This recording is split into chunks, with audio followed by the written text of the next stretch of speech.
Hey everybody, welcome back to another one. This time we're going to be talking about the 300 years or so after the fall of the Han Dynasty, this sort of wacky period that some people used to think was just a chaotic kind of like a dark age. Other people realized a bunch of interesting stuff was going on in East Asia. So let's hop right to that. Basically, after the Han Dynasty falls apart, the idea of a unified China, the idea of having an emperor, one sort of Chinese people remains. But there is no sort of center of power. There's all kinds of different kingdoms and dynasties, multiple emperors at once. There's north, there's south. It's all crazy. At the same time that all of this craziness is happening, though, a sort of cultural unity takes place across East Asia, stretching not only across China, but Korea and Japan as well. So this time, we'll talk about China in division, what it looked like during this 300 years where it wasn't a unified thing. We'll talk about some of the problems there. Then we'll look at the origins of Buddhism and how it comes into East Asia. Then we'll look at the sort of emergence of Japan as a kingdom or as a one sort of place. We've you've read maybe about Japan earlier, or we looked at the sort of earliest sort of archaeological evidence in Japan, but here's where you're starting to get that sort of complex society in Japan, and we'll talk about the earliest ones. So we'll kind of pick back up right during the end of that Three Kingdoms era, and we'll think about what happens when briefly during the Qin, right, China was unified, and then the emperor dies, and all of a sudden you immediately go into the Han, and then you have hundreds of years of dynastic control and a central authority and elaborate military and postal systems, right? You read, some of you, about the postal system that goes into far western China and stuff like that, or even outside of China. So now you've had hundreds of years of this concept that there is a China and that it's ruled by an emperor. But when the Han Dynasty falls apart, that idea is still very much in the air. People want it, but it wasn't the actual sort of reality on the ground.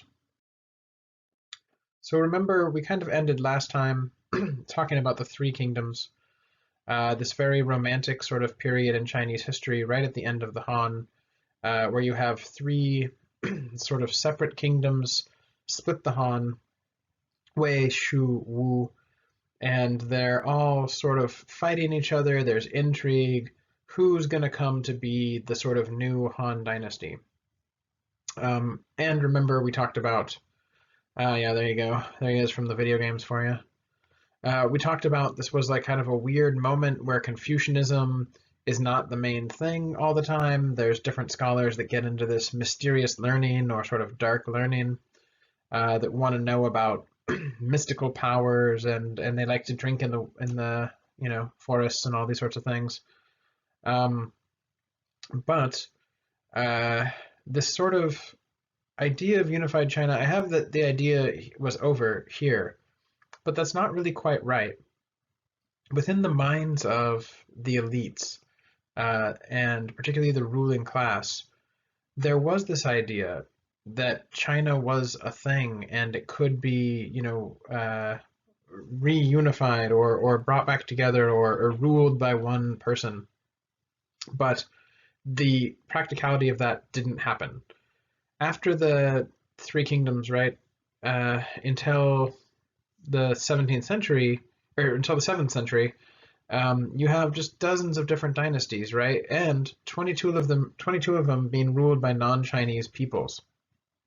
And this is kind of a weird term, right? We've already talked about it a little bit.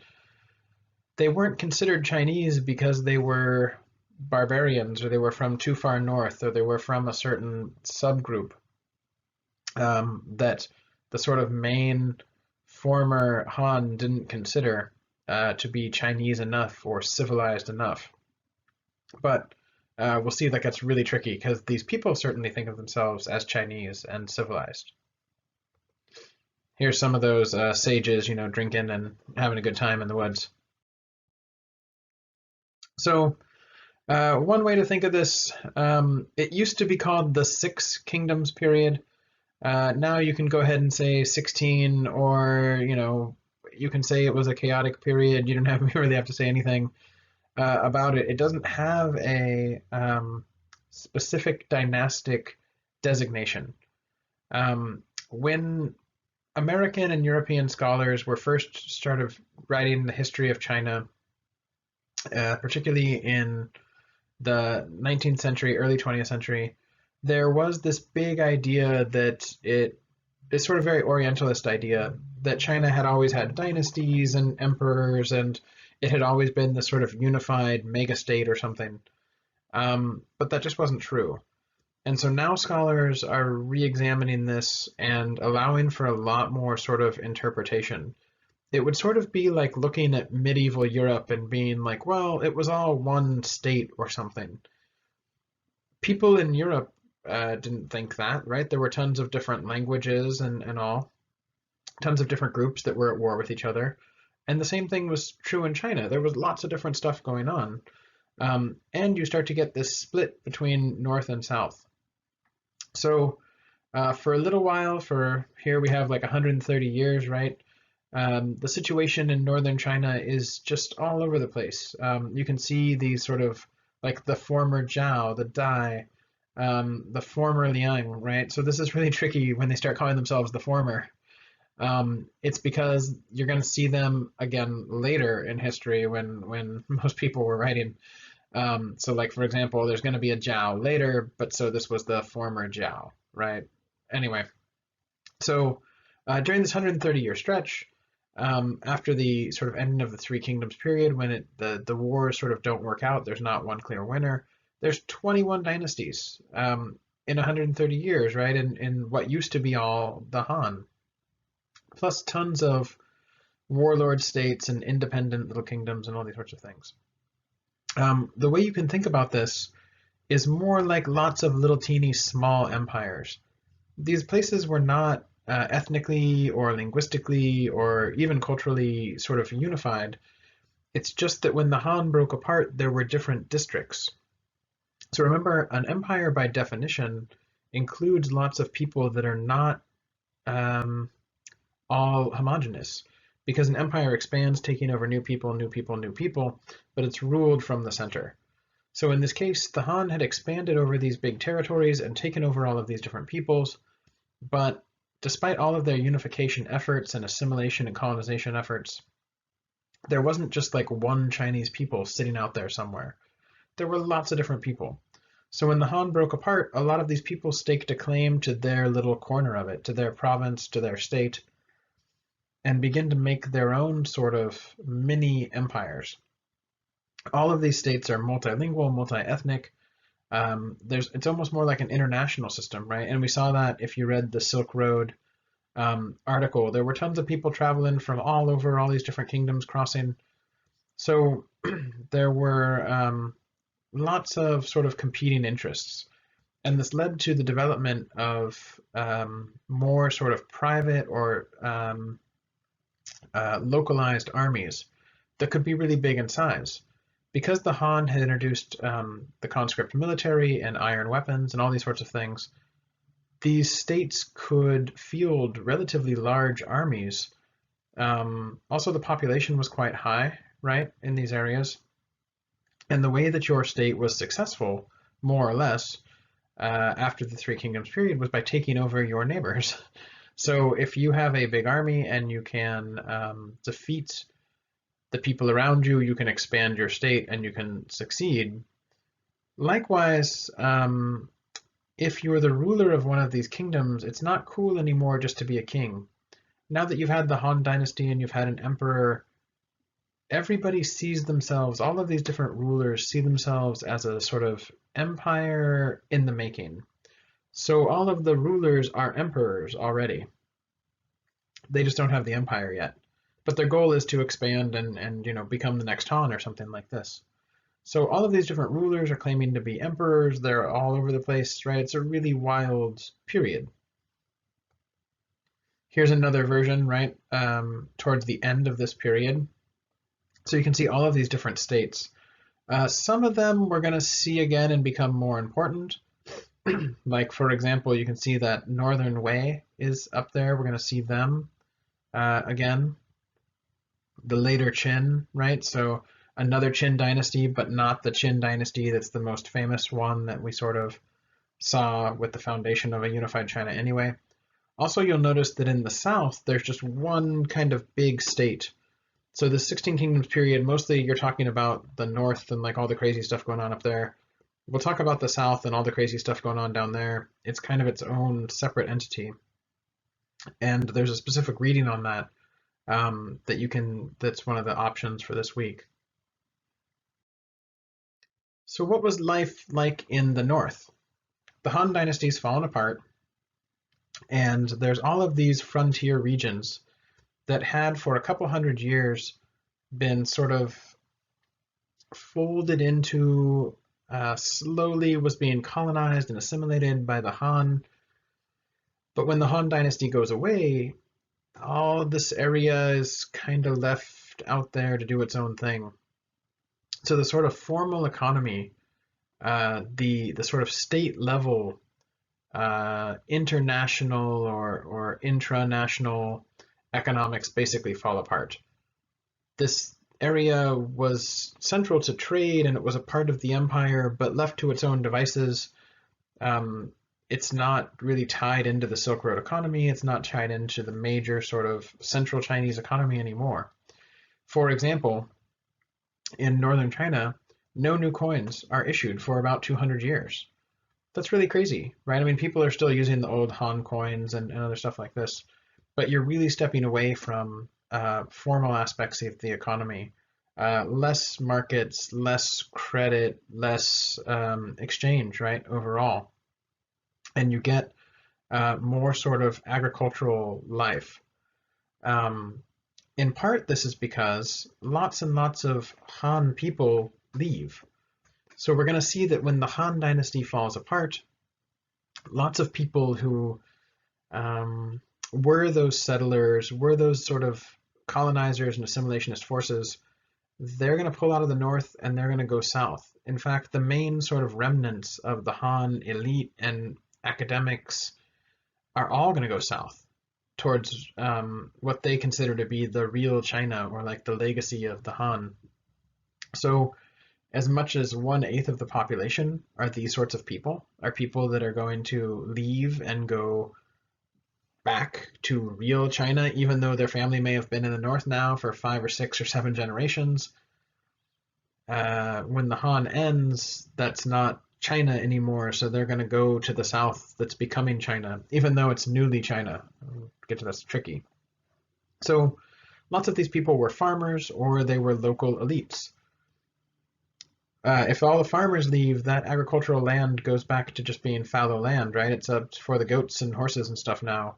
If the elites leave, that's when you see the sort of major systems shut down. So these places become sort of like the Wild West in a sense. They used to be farms, they used to be small villages. A lot of that sort of falls apart.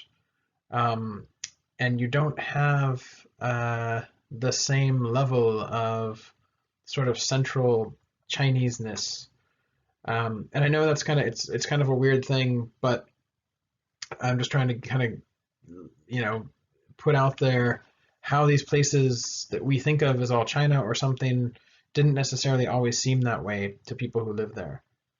Also, as these sort of Han forces pull out, or like Chinese forces and people disappear, it creates more space for all of those different pastoral people, those Hu people, the Xiongnu Confederation, all of those people now have more leeway, they have more places to act, they have more places to raise their animals, to be a part of whatever sort of governmental system evolves. So it creates sort of a new role for those northern peoples who had always been on the fringe of Chinese society or were being actively transformed into Han people. Now they're not. They get to be their own sort of ethnicity again, or take charge of their own affairs again. And this creates a new situation in the north. So remember, we talked about the Hu or the, Xiongnu, these different sort of horse peoples from the north, right, that the Chinese always considered sort of barbarians. So they've been kind of mixing and mingling all the way back, right, through the dynasties. And in fact, maybe some of them were related. If you read the article on the Xiongnu, maybe they were related to the former Xiang or Zhou dynasties in some way, right? We're not sure. But in any event, these people that the Chinese, the Han, considered sort of barbarians, had close contacts with Han folks and had learned about Han military, economics, language, environmental practices, all these sorts of things. So they were somewhat integrated into Chinese culture, but also somewhat different from Chinese culture, right? They were referred to as sort of outsiders, barbarians, uncivilized, raw, all these sorts of things by the Han. But they had also gained enough sort of exposure to Han culture to be able to use the aspects of it they liked. So there were educated Hu. They weren't just all, bloodthirsty horse riders like are shown, in movies or whatever. Lots of them had learned to read and write Chinese, right? There was an intellectual class among the Hu, and millions of them had been living in northern China when it was under Han control. So they had been functioning more or less in this sort of Han world. They weren't Han. They still had their own culture, their own language. They were still sort of ethnically, or now we might say racially different.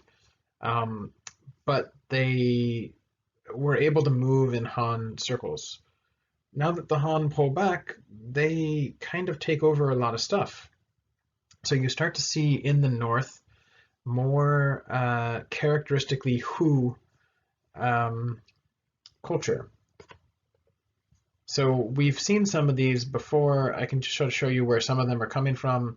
So the Xiongnu Confederation, you can see there, right, sort of stretches out. There's also another one to the north, the Shanbei. We're going to see them again. They're kind of stretching down. So you can see these sort of Hu forces stretching down into what was classically considered sort of civilized China. And when they do this, they bring a lot of their culture. Here's something fun that many of you probably have not had. This is kumis, which I don't know if any of you have ever had. Probably not. It's a wine that these Hu people drink, but they make it from milk. Basically, you take horse milk and you make it into wine, the same way you would use like grape juice or something. Actually, Marco Polo loved this stuff. When you read the travels of Marco Polo, he was exposed to a bunch of this stuff, and he said it was basically like a fine white wine. I've had it. It's not bad. It's basically like alcoholic milk, right? Anyway, so stuff like this that was part of these Hu culture, right? Part of this like horse riding culture, or like for example, meat, right? So a lot of these people raised sheep, they raised cattle, they raised goats, they raised horses, and then they ate them. And so a lot of Chinese in central China were more excited about pork and chicken, and they used smaller amounts in a sort of different cooking style. The Hu ate a lot of meat, and they ate it in ways like this, where they would eat it straight off the bone and stuff. In some ways, this was seen as like super uncivilized by the other Chinese, but it also becomes part of Chinese culture. Right up till today, if you go to northern China, there's a lot more meat than there is in sort of central or southern China, right? In this format, the sort of big chunks of red meat and stuff like that. But all of these sort of northern horse riding cultural formats slowly start to incorporate with the Han culture that was left behind. So this isn't a barbarian invasion. It's not like the Hu rode in on horses and just swept through and like took over where there had been Han people.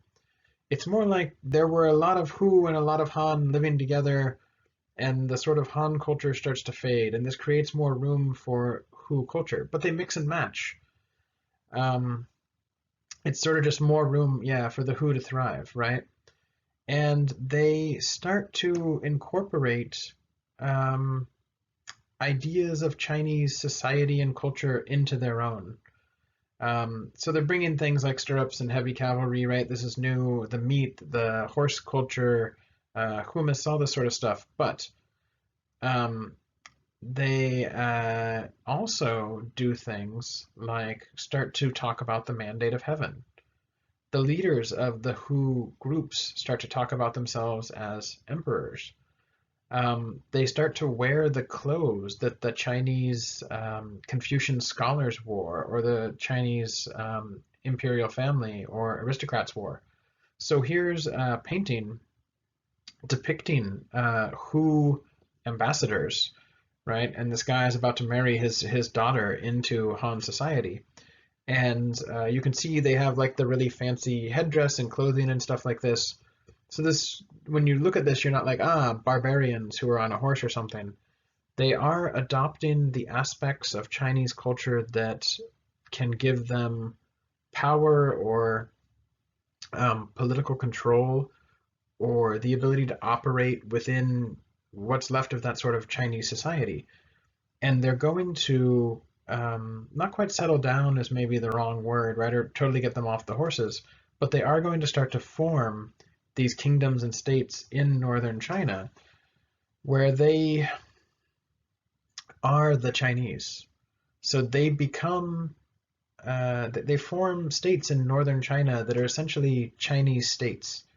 They have Confucian scholars, they operate with a Chinese bureaucracy, they use Chinese writing, and you wouldn't necessarily know in any other way that they weren't Chinese, except the dominant people running this sort of kingdoms and empires are Hu people. So it's sort of a strange thing. What does it mean to be Chinese, right? It's flexible. It's not so clear cut. In the South, something pretty different is happening. So here's one picture of the Han, right, sort of near the end of the Han. In the South, when the Han Dynasty ends, and when the Three Kingdoms period sort of ends, there's a leftover sort of Chinese-ness that develops, and at its very height, it's called the Eastern Jin. So here you go, here they are, the Eastern Jin dynasty. So all of the sort of northern territories have gone away, right?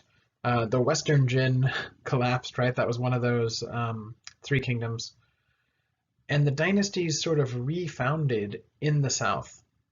So this is really tricky and really weird. These are Han people, sort of, at least the elites, and they're basically taking what was left from the Qin and the Han and that Three Kingdoms period, and they're sort of starting over. They're like rebooting China.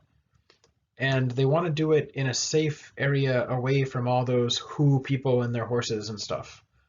So the sort of center of China moves south into these areas that were only recently Chinese. So the Eastern Jin dynasty, as you can see, it's like a lot more focused towards southern China. And traditionally, when we think of the Zhou or Zhao or the Qin, right, or Han, they're much more northerly, right, closer to sort of modern day Beijing or something like this. But the sort of legacy of the Han, the sort of imperial class, the aristocrats, the scholars, they all start heading south. So this is the first of the big sort of five dynasties that takes place in the south during this period of chaos, right? So again, you got 6 dynasties or 16 in the north, or however you want to say.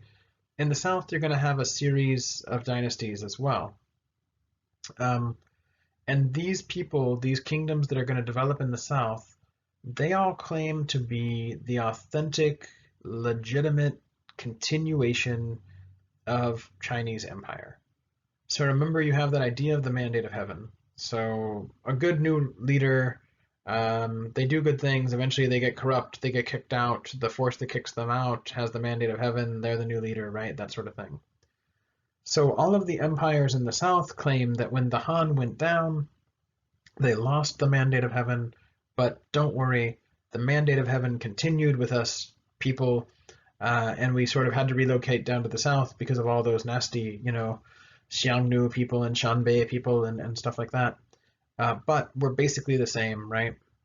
The problem is this area used to be full of all kinds of people that aren't Han and weren't Chinese. These were Viet people, like Vietnam, or these were people that would later be considered like Hunan people or something like this. These were people that the Chinese, the Han, saw as non-civilized. But now they're ruling over these people much more directly. They live with these people. So the sort of Viet people, the Dai people, Hunan people, all the sort of South China coastal peoples are folded into these new southern dynasties where the elites are claiming to be the real Chinese. But the majority of people in these dynasties were not considered Chinese under the Han. This was like new territory that the Han staked out. At the same time, all of these southern dynasties are not unified, they're not able to take over everything. So there's lots of different local powers, kings, warlords, all kinds of different groups butting up against each other. But in a way, it works. In the north, you have all these different kingdoms that get strong enough to like attack each other and knock each other over all the time. In the south, the central sort of empires are strong enough to kind of keep, together, and the small resistance groups are not powerful enough to really challenge them. So it's kind of interesting. In the south, you get an emperor who's fairly weak. They don't have giant armies, but they're also not trying to invade all their neighbors or force everybody to be Han. The assimilation policies are not as robust. And so you get this sort of balance of power that works in the south that doesn't in the north because of that weakness, because the emperor isn't trying to change the culture or expand and take over necessarily. Yeah, here's a picture of a statue of a Viet person as well, right, from the Chinese perspective. So here you go. Here's some Chinese in the south. So this is really funky because when you look at this, it's sort of a different type of art. This doesn't look like what the Han were producing, right? You're getting some merging of this sort of new Southern styles with former sort of Han styles. We're gonna see a lot more of that. So in the South, this is a pretty sweet time. Even though the sort of China has fallen apart in a way, right? There is no one state. The Han, which lasted for hundreds of years and controlled everything, is gone. But the southern dynasties are actually really sort of successful, and there's a lot of sort of ingenuity and cultural developments. So there's all kinds of new art and music, fashion, there's all kinds of new poetic forms, calligraphy, all these sorts of things. And this is in part because there's all of these different scholars and Chinese people from across the sort of former Han world that are condensed into this new area. It's because that new area had a bunch of different types of Chinese people that were being incorporated. It's also because the South is pretty economically successful comparatively. Also, there's a global trade that's growing between India and southern China and through the Silk Road. So this is when you start to get a lot of new sort of developments during the period. Things like books become very, very widespread during this time.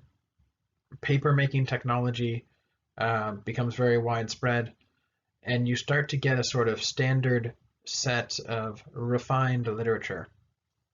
So one of the things that happens, right, is all of these Chinese intellectuals and scholars and governors and judges and all kinds of different officiants from all across the Han Empire. Once the Han Empire falls apart, they all start trickling south. And they have to sort of, just like we saw with the Zhou and the Qin before, they have to sort of reason what happened. Why did the Han fall apart? What happened with this mandate of heaven? How are we going to get it back? You know, what was so great about these former times? So they start to compile this literature from previous eras, art from previous eras, but that also leads to all kinds of new ways of doing things. There's a huge sort of cultural boom, right, during this time. And whenever the economy is really good, that's a thing as well, right? Whenever you have a better economy, you just have a flashier sort of cultural scene and more leisure activity and all this sort of stuff. So you start to get something in southern China that we might call a sort of commercial economy. And this is really funky. It's way ahead of where we're going to see it anywhere else in the world. We'll get more into that later in terms of the sort of particular aspects of the Chinese economy that are like light years ahead of other places. But China is just sort of starting to be, by and large, the biggest economy in the world, right? We saw with the Silk Road, right? Even though Rome has this huge empire and it's often taught like China and Rome, really the heart of the Silk Road was China. And that's where the most economic activity was. That's going to kind of continue. China is like the heavy hitter for all of Afro-Eurasia in a sense in terms of economics. So here you go. Here you have some nice, cool stuff demonstrating the fashion in these southern empires. So you can see like really elaborate silk clothing, elaborate hair, all kinds of elaborate tools and utensils on the ground, right? Lacquerware becoming very popular. And these are really expensive items that are taken then to Europe or North Africa or across Asia as well, right? Into Southeast Asia, into India, stuff like that. Here's a new southern sort of art style, right? So the umbrella is more important if you're in the south, right? Because that sun is more intense. But also these like wispy plants and hills. This is kind of an evolving style. It matches parts of the southern landscape a little bit, but also some of the mysticism and sort of religious practices that were there in the south. We're going to see more of that develop. Here's a big boat. Look at this thing. Looks super cool, right? There's like a platform up above. Maritime trade was really, really important. You start to get these cities developing from old fishing villages right across southern China that are connected via trade routes to Southeast Asia and to India, and from there into the Red Sea and the Mediterranean, essentially. So all of these sort of seaborne economic activities really increase the productivity and the sort of elite classes status in the South, but you also get way more inequality, right? Oh, here's some nice writing from the period, right? Just showing you paper was popular. Okay, so here's a nice poem to go with our refined literature. So this was made by a Southern scholar, right, at the time, drinking wine. I live near people, but I am not bothered by the noise of the traffic. How can it be? My mind is far away, and my place becomes tranquil. I pick mums at the eastern hedge. I lift my head and see the southern mountain. The mountain air is lovely in the evening dusk. Birds fly together to return to their nests. There is truth in these things. I want to talk about it, but I've forgotten the words. Yeah. So basically, it's a poem about drinking wine and looking around. You know, it's a good time. We're going to see lots and lots of this. Confucian scholars, right? They study really hard. They spend lots of time learning how to write and read and understand the classics. And then often in their free time, they drink a bunch of wine and write poetry. It becomes a sort of cultural thing we're going to see more and more. Returning after resigning. Okay, yeah, another good one. Do I have someone read this one? Oh, yeah.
Cool. So all these new, yeah, sort of musical styles, poetry styles, new instruments, right? This sort of flourishing culture that's mixing that old Han culture with the new stuff that's going on in the South, with new money, with new trade routes, and all this sort of thing.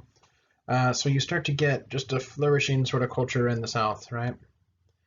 This is a map of Nanjing, which was the capital, the southern capital, right? Nanjing just literally means southern capital.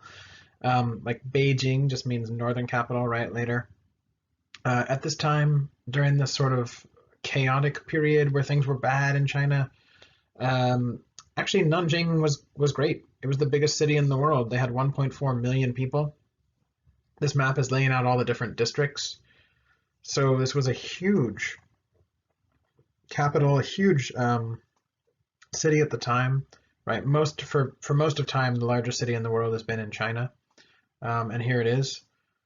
So it's interesting because in a way, you might look at this period and say, well, the Han Dynasty fell apart. All the elite kind of fled south from horse riders and were basically like hiding or something. And that used to be the story. But actually, when you look at what's going on in the south, there's a ton of prosperity and a lot of cool stuff going on. But over time, the north gets some unification as well. So we looked at that 16 kingdoms period or the sort of chaos, right? And then we looked at the development in the south. But the north does form one kind of cohesive unit again for part of this period. And it comes to be called the Northern Way. And you can see it there on the map. By this time, the Eastern Jin is gone, and now it's the Southern Qi. So the Southern dynasties do change, but they're always kind of in the same place. But the Northern Way is basically the last of those 16 different kingdoms that were rolling around up there. Remember, they're all trying to take each other over. And this was the Shanbei people. They're also sometimes called Tuoba, but Shanbei is better, I suppose. These were non-Chinese people. They were horse riders. They didn't speak a Chinese language, right? They speak one of those languages more closely associated with Central Asia. They weren't settled, but they did settle. So this is the case of some of those Hu people intermingling with sort of Chinese governmental and bureaucratic practices and those villages that had been sort of put out there as colonization efforts by the Han. And the Northern Wei dynasty is not just some horse riders who like take over for a little bit. The Northern Wei becomes a full-fledged Chinese dynasty, just like the Han or Qin or anybody else. And they introduce new policies that become a major part of Chinese thinking for the rest of time, right up till today.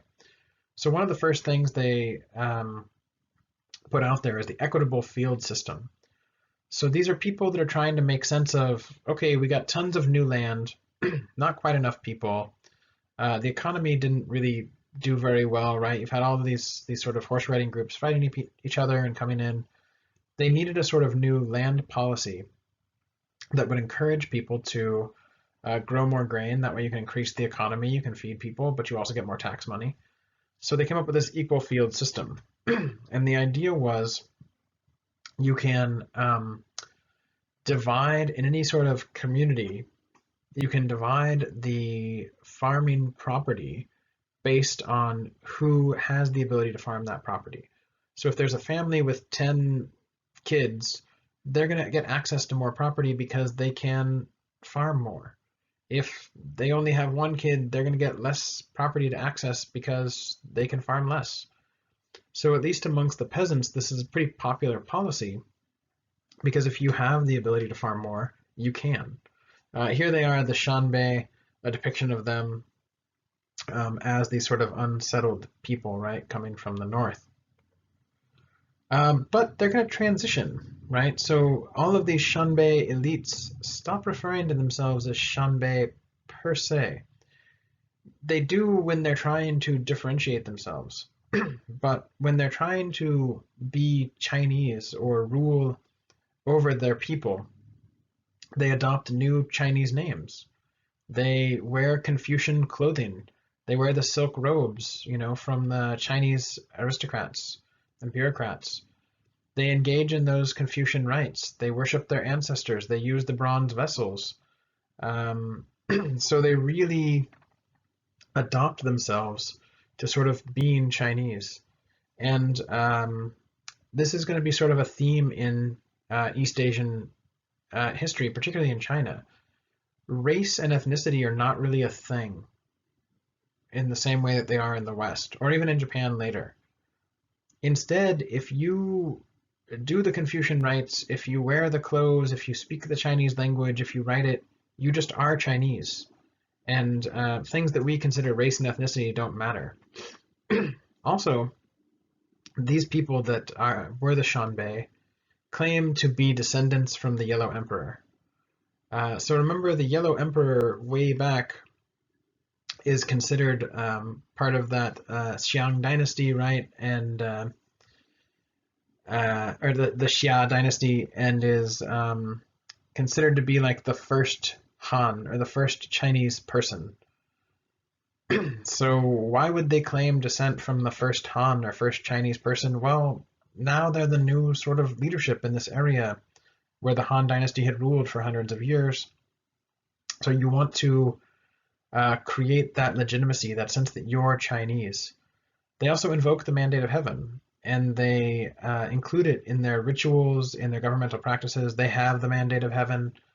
So even though these are horse-riding people that came from the outside, that were considered non-Chinese, they're sort of appropriating Chinese culture, high-level culture, to make themselves more Chinese, make themselves more amenable to the people who they're ruling over, many of whom are Chinese. And in so doing, it becomes hard to differentiate one from the other. Also, a lot of things that we see as like quintessentially Chinese happen during the Northern Way. So if you're hip to Mulan and that story, right, about the, you've seen it, they remade it for Disney and all that sort of stuff. This is when the Mulan story happens. And what's funny is the Mulan story, right, is about Chinese people who are attacked by outsiders and they have to like defend themselves. But actually, in the Mulan story, it's the Northern Way that are attacked by like barbarian outsiders, and they have to defend themselves in China. So by the time the Mulan story sort of develops, these Shanbei people, these horse riding people, are the settled Chinese in their story, fighting some sort of mysterious, outsiders. Also, the Shaolin Temple develops during this time, and the sort of a lot of Chinese martial arts developed during this time. So things we think of as like super Chinese were actually developed in Northern Way by these people that the Chinese didn't see as Chinese, but who were becoming Chinese. It's just a complicated mix, right? And it shows that the whole idea of being Chinese is sort of made up anyway. Just like lots of things that we might know, right? Yeah, there's a picture from the Mulan story, right? You're fighting big rats. Yeah, okay. Right, so here's, for example, a Northern Way official. So if you just saw this, you would have no idea, like, you wouldn't think he's some, barbarian from the north or something. The Shanbei just become, for all intents and purposes, Chinese. There you go, Mulan for you again. Yeah, that's a picture of the Shaolin Temple. If you get a chance to go, it's pretty cool. It's become quite the tourist thing, right? To go and see people do demonstrations and stuff.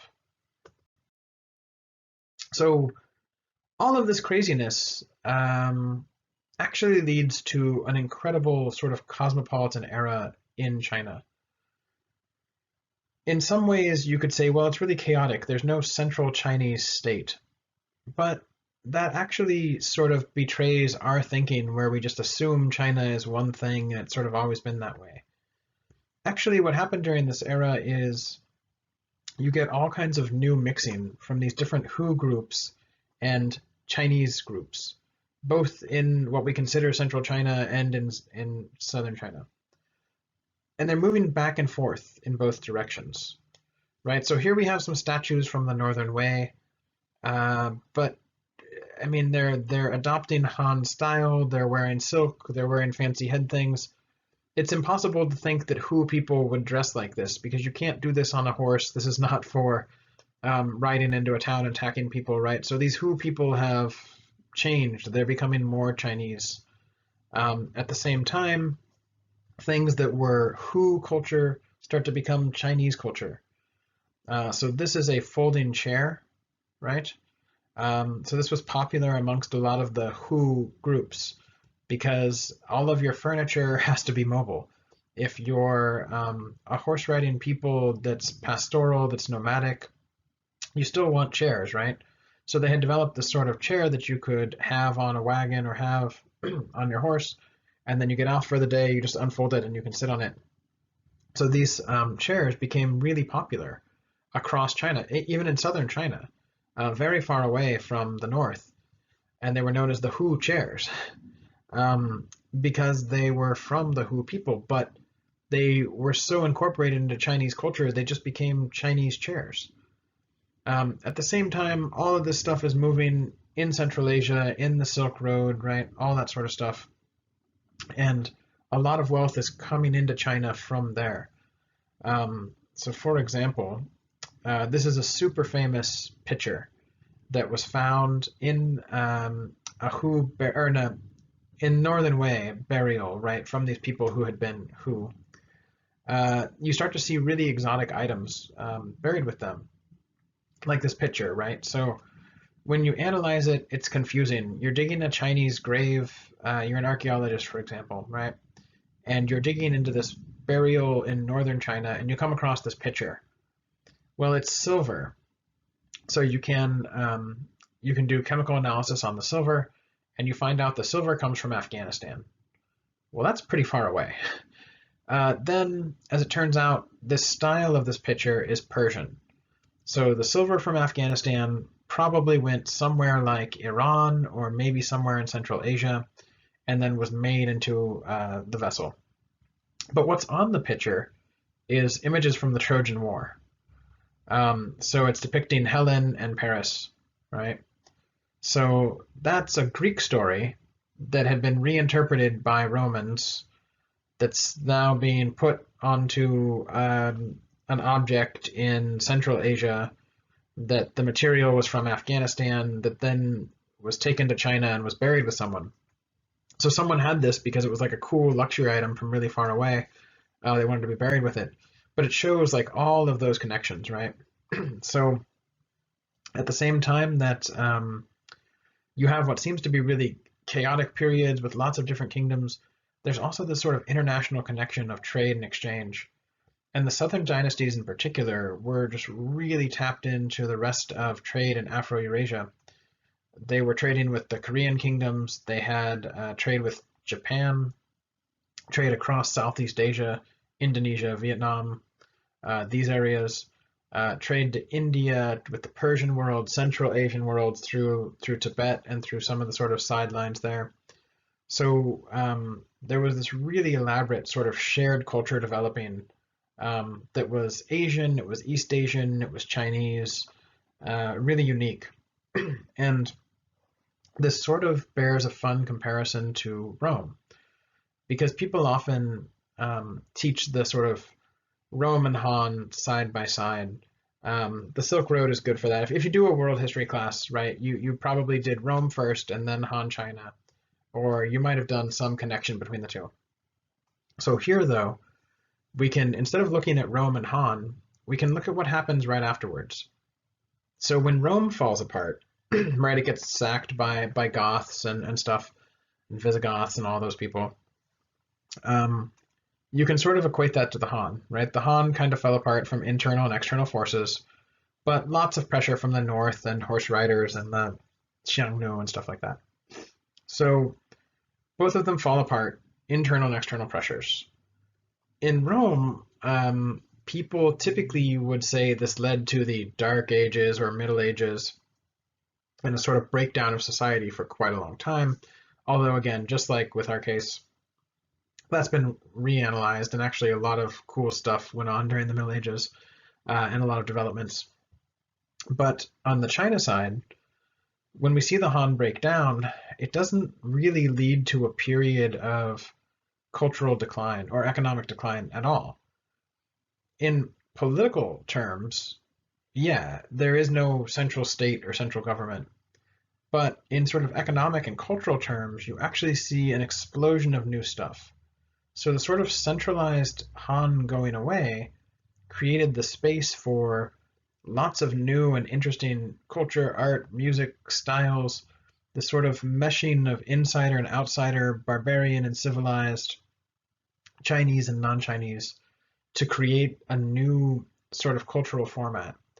And we might see that in Europe as well, right? Like Germanic people were sort of outside the Roman Empire, but then they become civilized somehow during the Middle Ages or something. So it's a really funky time period. You can make some good comparisons, right? Here's some of that. This is Envoy. Where is she from? I can't really read it. It's an old, really old style. Anyway, this is an envoy, right, to one of the southern dynasties. So, depicted there. Yeah, here you go. I love these. These are super cool. There's a couple people that have tried to create replicas of the fashion during this Cosmopolitan era, and we're going to see more of this because from this era, fabrics and clothing still exist, right? They're really old, they're breaking down, but not so much that we don't have some. Plus, they start to get depicted in artwork, so you can see them. So here are some of those different dynasties and the sort of cool clothing for women, right, and the fashion. And you can see that by the last one, it says Southern and Northern dynasties. So there is this mix where what's cool and what's fashionable is fashionable kind of all over China. There's differences, but the sort of elite, cool culture is kind of the same all over the place. And this harkens back a little bit to that Bronze Age.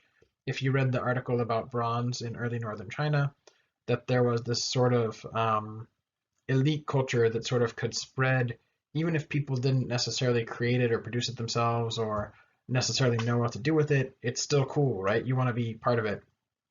So you can see some great fashion there, right? Pretty elaborate hair, always important. Here's a depiction of these women's clothes in artwork.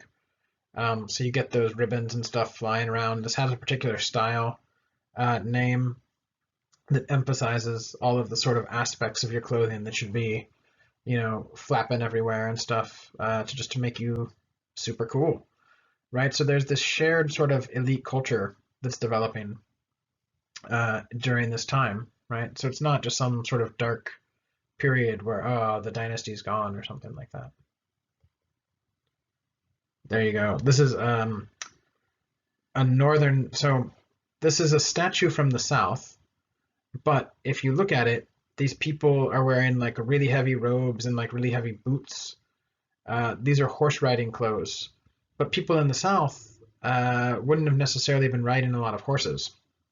Southern China is tropical and subtropical, but it was stylish, right? So some of the men in the south were wearing like big old boots and big heavy robes that emulated those horse riding people that were now in charge in the north and that were kind of cool, right? Yeah. So one of the sort of last things that becomes this sort of shared elite culture during this cosmopolitan era is Buddhism. We haven't really talked about it yet, but this is also the era when Buddhism is going to spread and become a central sort of organizing cultural theme for all of these dynasties and stretching to Korea and Japan. So let's talk about that a little bit. How did Buddhism develop? How did it get to China and Japan? What does it look like? Is it the same? Let's find out. If you've done a world religions class, maybe you know a little bit about Buddhism. That might be helpful, but let me see what I can do to kind of fill in some of those gaps. So Buddha, the man, was born Siddhartha Gautama. He was part of a princely class in India. And this is just sort of the basic story from the religious texts and the sort of received wisdom about his early life and how he came to be enlightened and sort of founded this philosophy or religion. Basically, the story goes, well, his mom was pregnant, had some dreams of white elephants and other things like this. But anyway, when he was born, his father, who's depicted here holding the baby, showed his baby to a holy man in India. So this is in the world of Hinduism. Ideas like karma were already available, reincarnation, all these sorts of things were part of the cultural scene.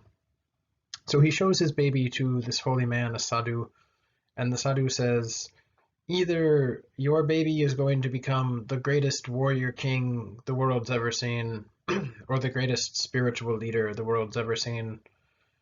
And the king, being a warrior king, says, aha, I'm going to make sure my baby grows up to be the greatest warrior king, ever in history. So he raises his kid to be totally insulated from the outside world. He doesn't want him to see any of that weird religious stuff. He thinks, if I surround my kid by teachers teaching him the sort of the martial ways and pretty girls and parties and teach him about military life and all these sorts of things, he won't care for all of those spiritual endeavors. So the prince is just surrounded with beautiful stuff and military training and all of these sorts of things. But he's curious about the world outside. So one day he hires his charioteer, one of his guys that regularly takes people around, chauffeur, to take him outside of the palace walls. And the the guy does it. He takes him around, and they come across the 4 sights. On this trip out of the palace, he sees things that really sort of shake him to his core because he hasn't seen them yet. And actually, sometimes it's over 4 trips, some it's all in 1 trip. But over these trips, in any event, where he sees things outside the palace, he sees an old person, a sick person, a dead person, and a monk. And all of these things are very confusing for him. He's never seen an old person before, anyone older than his parents. He's been surrounded by youth and beauty and, these sorts of things. He's never been exposed to sickness. He's never been exposed to death. And he realizes that maybe all of these things that he's excited about are ephemeral or not lasting. If we all get old and we all get sick and we all die, all of this cool stuff surrounding yourself with, young dancing ladies and the finest food and gold chairs and stuff might not really make much difference. He also, having seen the monk, asked his chariot driver about it and knew that these were people who sought to somehow escape this reality or somehow get away from the sort of fear or the sort of anger or the sort of bad parts of this system. So he decides that he's going to reject the princely life. He wants to really understand what it is to be old, to be sick, to die, to renounce these sorts of things in exchange to understand how the world really is. So he famously takes a trip to the edge of his province, gets his hair up. He's had his hair up in like a big princely do, and he cuts it off. And when he cuts it off, even at this point, he's so powerful that his hair like sucks back down to his head. So the long hair was like a sign you were regal. So cutting it off, he's like renouncing that. And if you see a lot of Buddhist statues now, their hair looks almost like this little seashell pattern. That's from when his hair like sucked back down because he was already so cool by this point. Anywho, he is determined to embrace the spiritual side of life in South Asia and see if he can make sense of all of these sights that he's been exposed to now, the fear of death, the anxiety over aging. Do religious people have sort of answers for him? He hopes to find them. And he goes on a number of journeys that are spelled out in scripture. But one of the things that he tries is he tries to become an extreme ascetic. He doesn't eat, he doesn't sleep, he spends all of his time meditating. There you can see his hair in that sort of seashell pattern. And he loses a ton of weight. He becomes, anorexic looking here. He's starved himself. The idea being that you're like renouncing the world. It was one of the many trains of thought in Hinduism at the time, or Jainism at the time. But it's not working for him. He's not really getting enlightened. And at this time, there's all kinds of other schools of Hindu thought that's varying into new sort of experimental religious technique. And this one isn't working for him. So he abandons it. But he still is on his quest. And one day, after just trying all of these different things, he decides he's just going to sit under this tree and meditate until he becomes enlightened. And he sits under the tree for 40 days meditating. And during this time, a number of crazy things happen to him. Mara, that's the god and demons associated with sort of unreality, the things that lead you astray, come to him and try to distract him and try to get him not to meditate anymore. Mara, this demon, brings sexy women and distractions, horrifying sights to try and prevent him from meditating, but it doesn't work. He continues to meditate, and then he achieves enlightenment under this tree. And when he does, he reaches down and he touches the ground. That's what this statue is depicting here.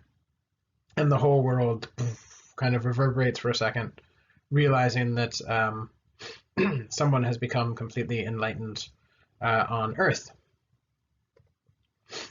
So, after becoming enlightened, like you do, he starts to teach. He gives his first sermon at a place called Deer Park, which you'll see depicted here. There's some nice deer in the background. And at this point in South Asia, there's lots of religious people doing these sorts of things everywhere. It's not really strange or uncommon. Being an ascetic, being a holy person was totally an acceptable kind of lifestyle choice. So there are a lot of these people around who want to hear what he has to say. And he lays out a new philosophical way to become enlightened, or a new sort of plan for enlightenment. And he basically says, it's pretty simple. There's 4 sort of truths to the way reality works. Here he is depicted elsewhere, yeah, too, okay. Here you go. Actually, so this is the Eightfold Path here. Maybe I don't have the 4 Noble Truths for you depicted so clearly. Anyway, the 4 Noble Truths is, he says, basically, in life, suffering is a sort of constant thing, right? This is often just translated as life is suffering, but that's really kind of a bad translation.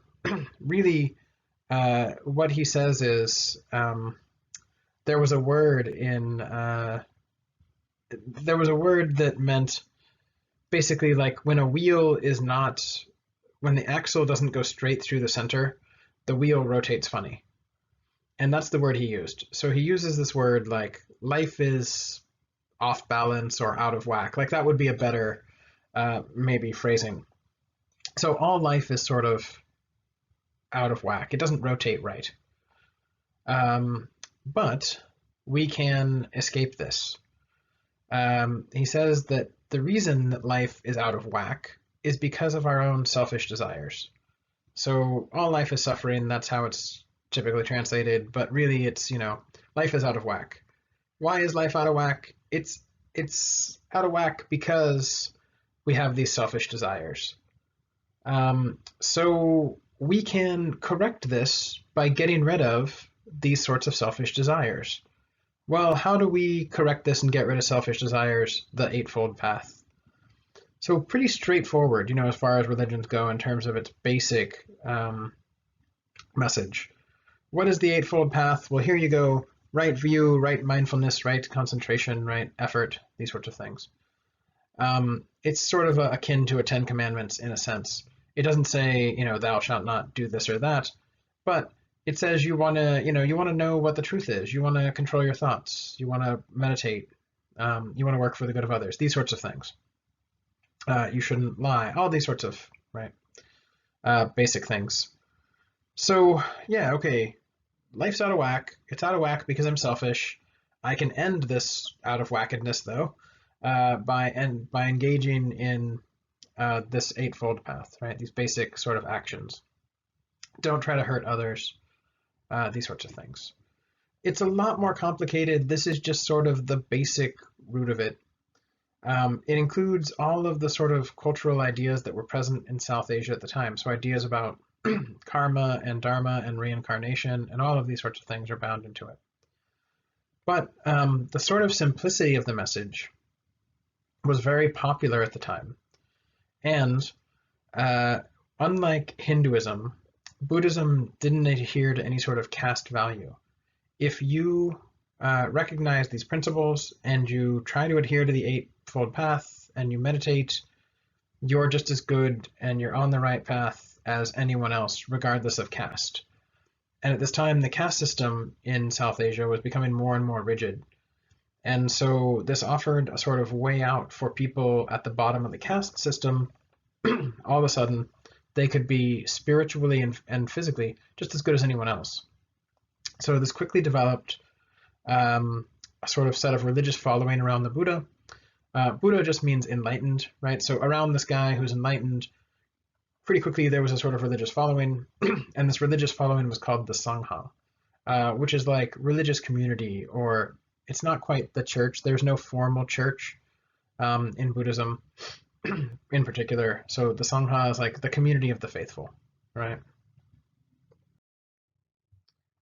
So over the next few hundred years, the ideas that Siddhartha Gautama expressed became different religious traditions.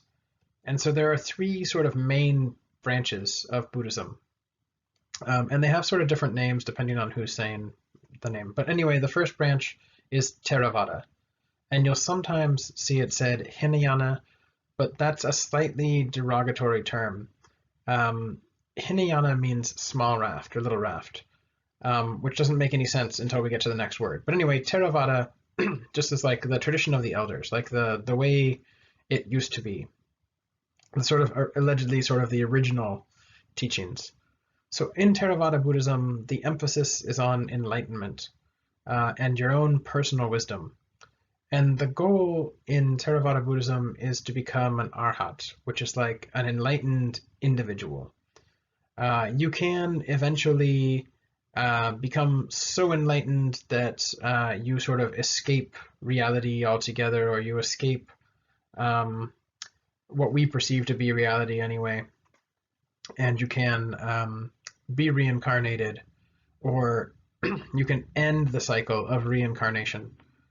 So the goal in Buddhism is not to be reincarnated over and over and over again, but to get to a point where you're not actually reincarnated anymore. So that's the sort of Theravada system. And you can see that this is mostly, Buddhism is not super common in India anymore, even though it originates there. So the red on this map are Theravada majority places. So for example, in Sri Lanka and Thailand, Burma or Myanmar, Cambodia, these are places that primarily the main religion is Buddhism, and it's this sort of Theravada variety. The second variety to develop is Mahayana. Mahayana means big raft, right? So in comparison to little raft, right? So under the Mahayana school, the idea is, yeah, you want to become enlightened, you want to become wise, but it's so that you can sort of help the whole world. It's a focus more on compassion than wisdom. So the goal of Mahayana teachings are to essentially become super compassionate for yourself and for others. And instead of just using one raft, right, to get you to the other side, you want a big raft so you can take everybody with you. And the goal is not so much to become an arhat, like an enlightened individual, but to become a bodhisattva, which is sort of like um, as close to a Buddhist, or as close to like Buddha himself as you can become on Earth. And instead of being so enlightened that you're out of here, you stick around to help other people on their journey towards enlightenment. So this is represented in the yellow countries that you see on this map. So this is still popular in Vietnam, China, Japan, Korea, and this is the form of Buddhism you've probably been most likely to encounter if you see Buddhism in the United States, or if you've read sort of generally about Buddhism. It's typically this this style.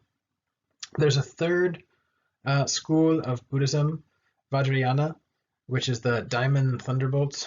Vajrayana is more esoteric. It has secret teachings. It's mystical. This is a branch of Buddhism that went from India up into Tibet, and then from there up actually into Mongolia. And it has a whole pantheon of deities. It has secret teachings and hand gestures, a bigger emphasis on gods and demons and afterlives and magic. It has all these sorts of components.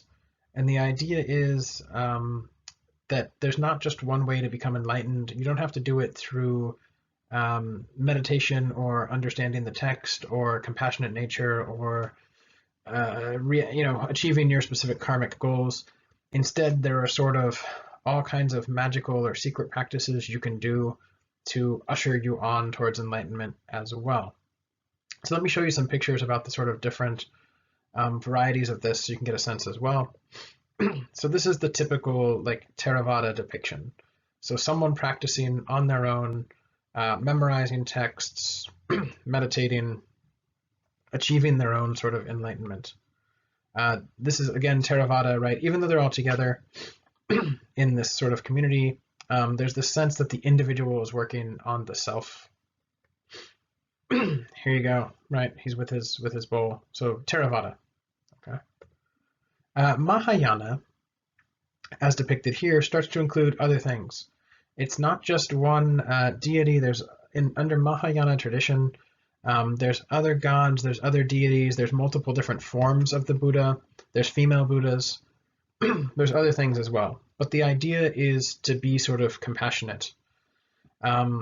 Here's a Mahayana Buddhism depicting a sort of triptych of different sort of aspects of the Buddha and Buddha nature, right? This is again a Mahayana depiction of Buddha. I think this is actually the Lady Buddha. This is one. Anyway, you can see that sort of more ornate. There's sort of a more religious feel to it in that sense, in that the church and the sort of trappings of the church are important and these sorts of things. And this is your typical depiction of sort of Tibetan Buddhism, right? Vajrayana. It's often associated with, Tibet and prayer flags and these big sorts of temples, and also images like this. So this is a sort of magical depiction of the world, of different Buddhas, of different teachers, different lamas. Lama, right, is just a Tibetan Buddhist religious authority. So these sorts of depictions, right? So here's a demon. So you can see this is a pretty nasty looking demon who's like standing on someone's back and all. But actually, this guy is an old Tibetan monster or demon, if you will, who predated Buddhism. When Buddhism came to Tibet, these characters were reinterpreted.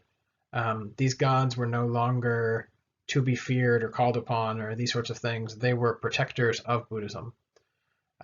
So pretty funky stuff.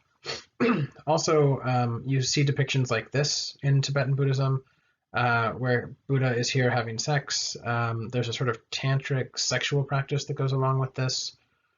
The idea is you have all of these different methods to enlightenment. you should use them all, whether that's some sort of sexual practice, whether that's magical incantations, drinking certain potions, all kinds of different musical outlets, right, that can lead you towards enlightenment. So here I'll play you a sort of chanting session, right, that's from this Tibetan tradition. And the idea is if you're all in a group doing this, it's sort of calling on a magical power in a sense, but also it's through your focus and through your sort of mental effort, you're engaging in your own enlightenment. So here's some of this if you haven't heard it before, the way this sort of sounds. I'll play it for a minute for you.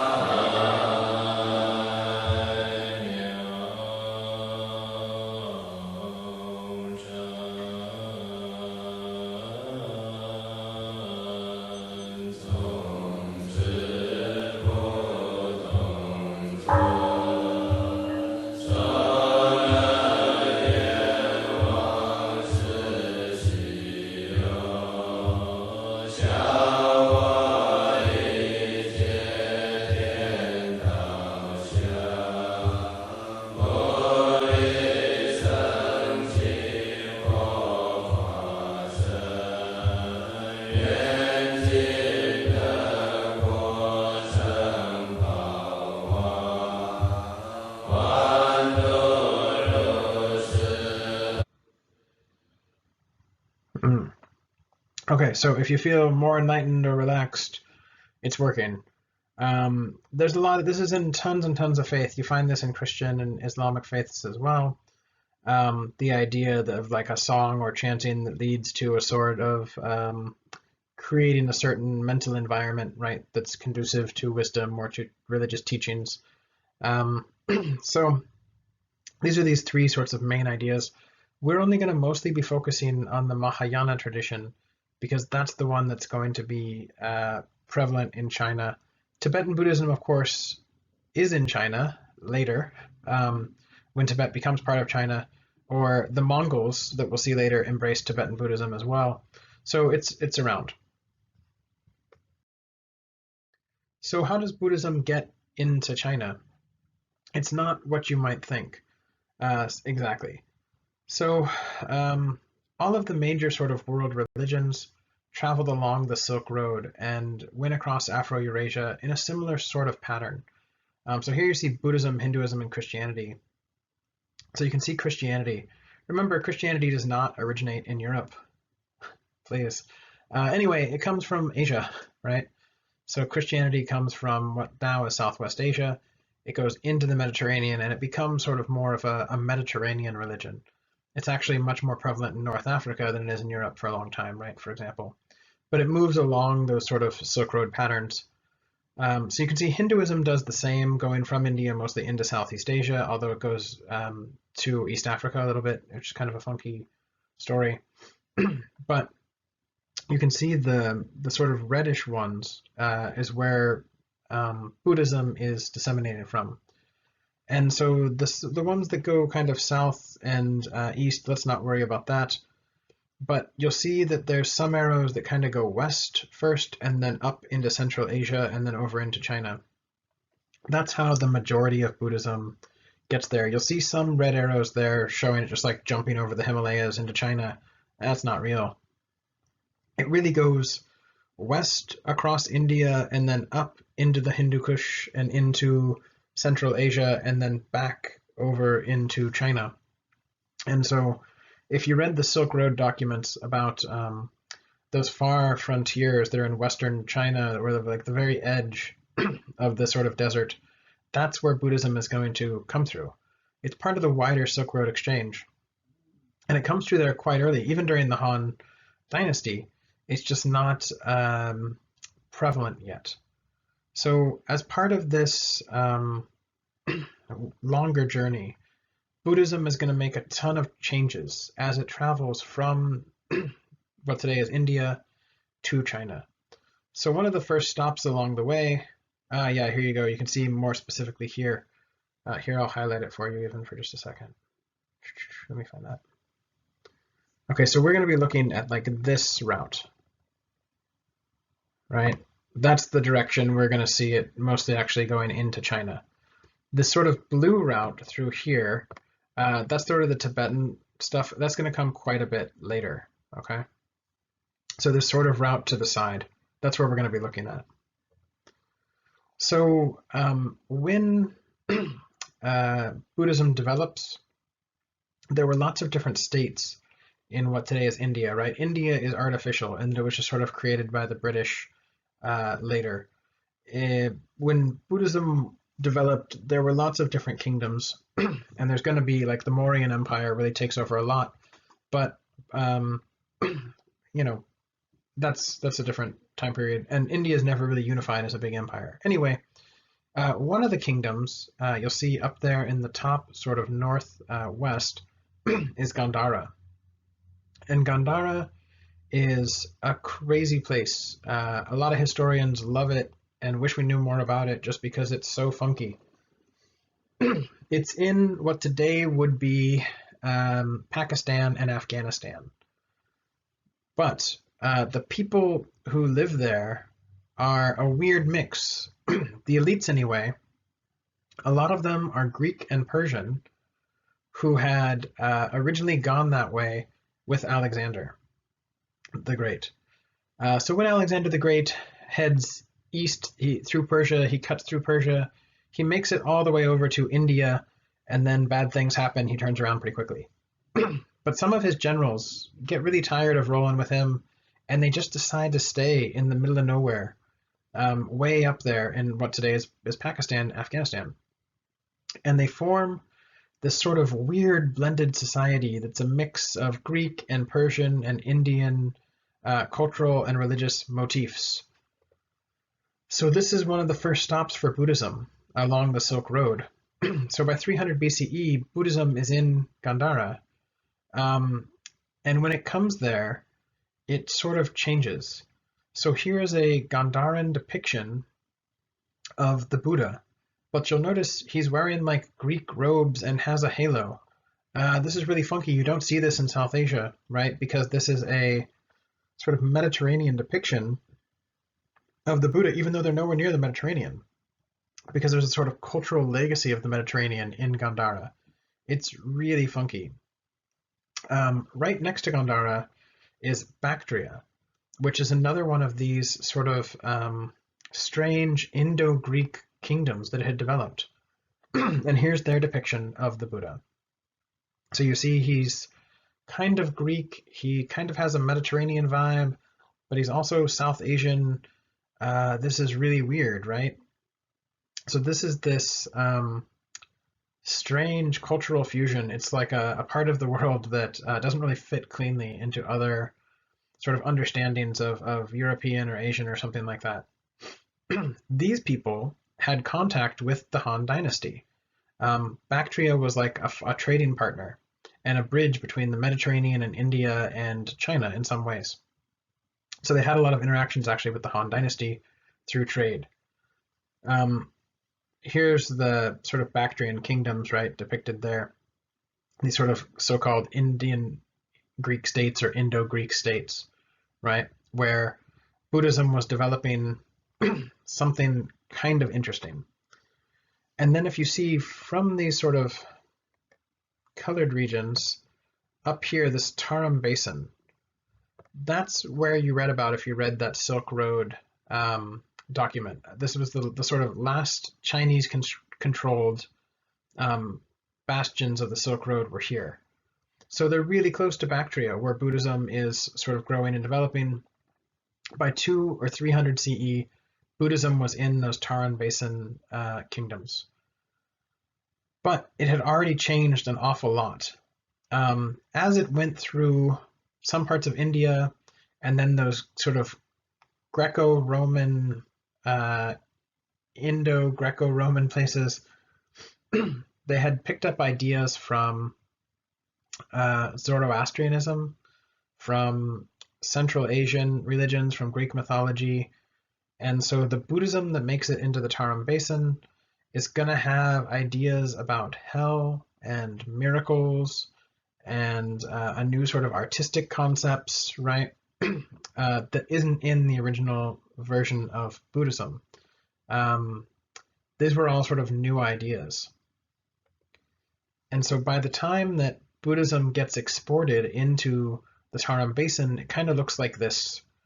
So, okay, it's Indo-Greek. He's wearing kind of Greek robes, but he's South Asian, but he's got a halo. Funky stuff is happening, right? Here he is. Again, he's almost depicted as like a Greek god here, right? So this is the form and artistic expression of Buddhism that's hitting like the far expanse of China. There you go, there's that Tarim Basin, right? Now, in the Tarim Basin, there's a bunch of states that are kind of along the edge. And all of these places are kind of Chinese, they're kind of Central Asian, they're something else. Some of them developed their own writing that's based on Chinese. It's really funky. Again, we don't really know enough about them. The reason they often have two names is they have sort of a Central Asian name, they have a Chinese name. But like the Turfan up there in the blue is a very big site for the development of Buddhism, right? These were all like central places on the Silk Road. So the way specifically it comes is just like the merchants are traveling, Buddhist monks are traveling, and they're on sort of missionary work, basically. And as they travel, they spread the ideas of Buddhism. While they're doing this, all of these merchants get the sense that Buddhists are honest and trustworthy and things like this. So often if you're a merchant, you might have too much product, you might have too much cash, you might not want to travel with it. And what they realize is they can leave their merchandise or their money with Buddhists and they will be treated fairly. The Buddhists sort of almost act like bankers, in a sense. They can provide a safe place for merchants to store their stuff. On the flip side, the merchants want to donate to the Buddhists because they think that if they donate to these sorts of religious communities, they'll have better luck, better weather, better trade opportunities, all these sorts of things, right? So it's reciprocal. And with that money, Buddhists build these sorts of cave temples. So all over this sort of area in the Tarim Basin, you find things like this. These are temples that have just been cut into the rock side. This is a great place to store the things you're transporting, but it's also where Buddhism sort of develops in the region. Inside of these temples, from the outside, it just looks like carved rocks. Inside, there's all these super elaborate paintings. And this was also part of the South Asian tradition, this idea that on the outside of the building, it might be relatively plain, but inside is really, really complex, like the human being itself, right? Inside, we're super duper complex and there's lots of stuff going on. Outside, we're all kind of the same. So here's another painting from inside one of these cave temples. So when you look at it, it's really incredible. It's clearly depicting men and women from a ton of different races and cultures. They have different skin tones, some have beards, some of them are clearly European, some are clearly Chinese. This was a crazy place. There's all kinds of mixing and mingling everywhere. As this continues, it gets into the area that's now Xinjiang, which is currently is where most of the Muslims in China live, right? And so you might know about it from that. We'll get to that sort of at the end of the class. But so this picture, or this painting, is showing life in these areas and sort of something that we're just not familiar with when we're thinking about China, right? But that's how Buddhism is evolving. Here's some paintings from Xinjiang of Buddha. So, and a saint. So here anyway, he's got red hair. He's Caucasian. This is very odd because the man himself was South Asian, right? But all of these different sort of cultural transmissions, things have changed. So this is what's coming into China. Here you go, this is in Xinjiang as well, like in the far sort of edge, a huge temple complex, right, that's built. Another one. So here's a painting depicting Buddhists in caves, right, with cave paintings in them. And a lot of this is really funky. I mean, this looks kind of like Minoan art too. It's really interesting. It's combining a whole new sort of world, right? It's making something different. This looks super different than what was going on in India. So even before Buddhism gets to China proper, it's already transforming, it's already changing, right?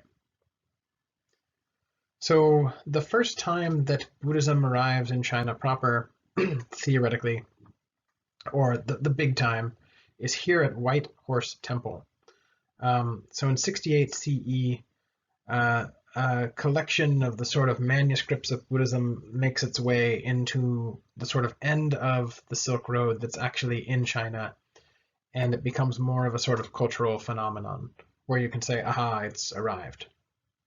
Buddhism was around earlier in the Han Dynasty. It just was sort of ignored. It was what some foreign traders did. But by the early CEs, it's becoming something Chinese people do. And here's a pagoda, right, which becomes the sort of Chinese expression of a Buddhist temple. But you'll notice we didn't see anything like this in Central Asia. You don't see anything exactly like this in South Asia. This is a new sort of architectural form that's developing with Buddhism in China specifically. So, okay, we saw these cave temples, right? 300 to 400 CE. They're spreading not just in Xinjiang anymore, but all over northern China. They're particularly popular, and Buddhism is particularly popular with the Northern Wei dynasty. So we saw them already. That's the sort of dynasty of the Chinese in the north. Remember, these were Hu people, the Xianbei, that have sort of become Chinese.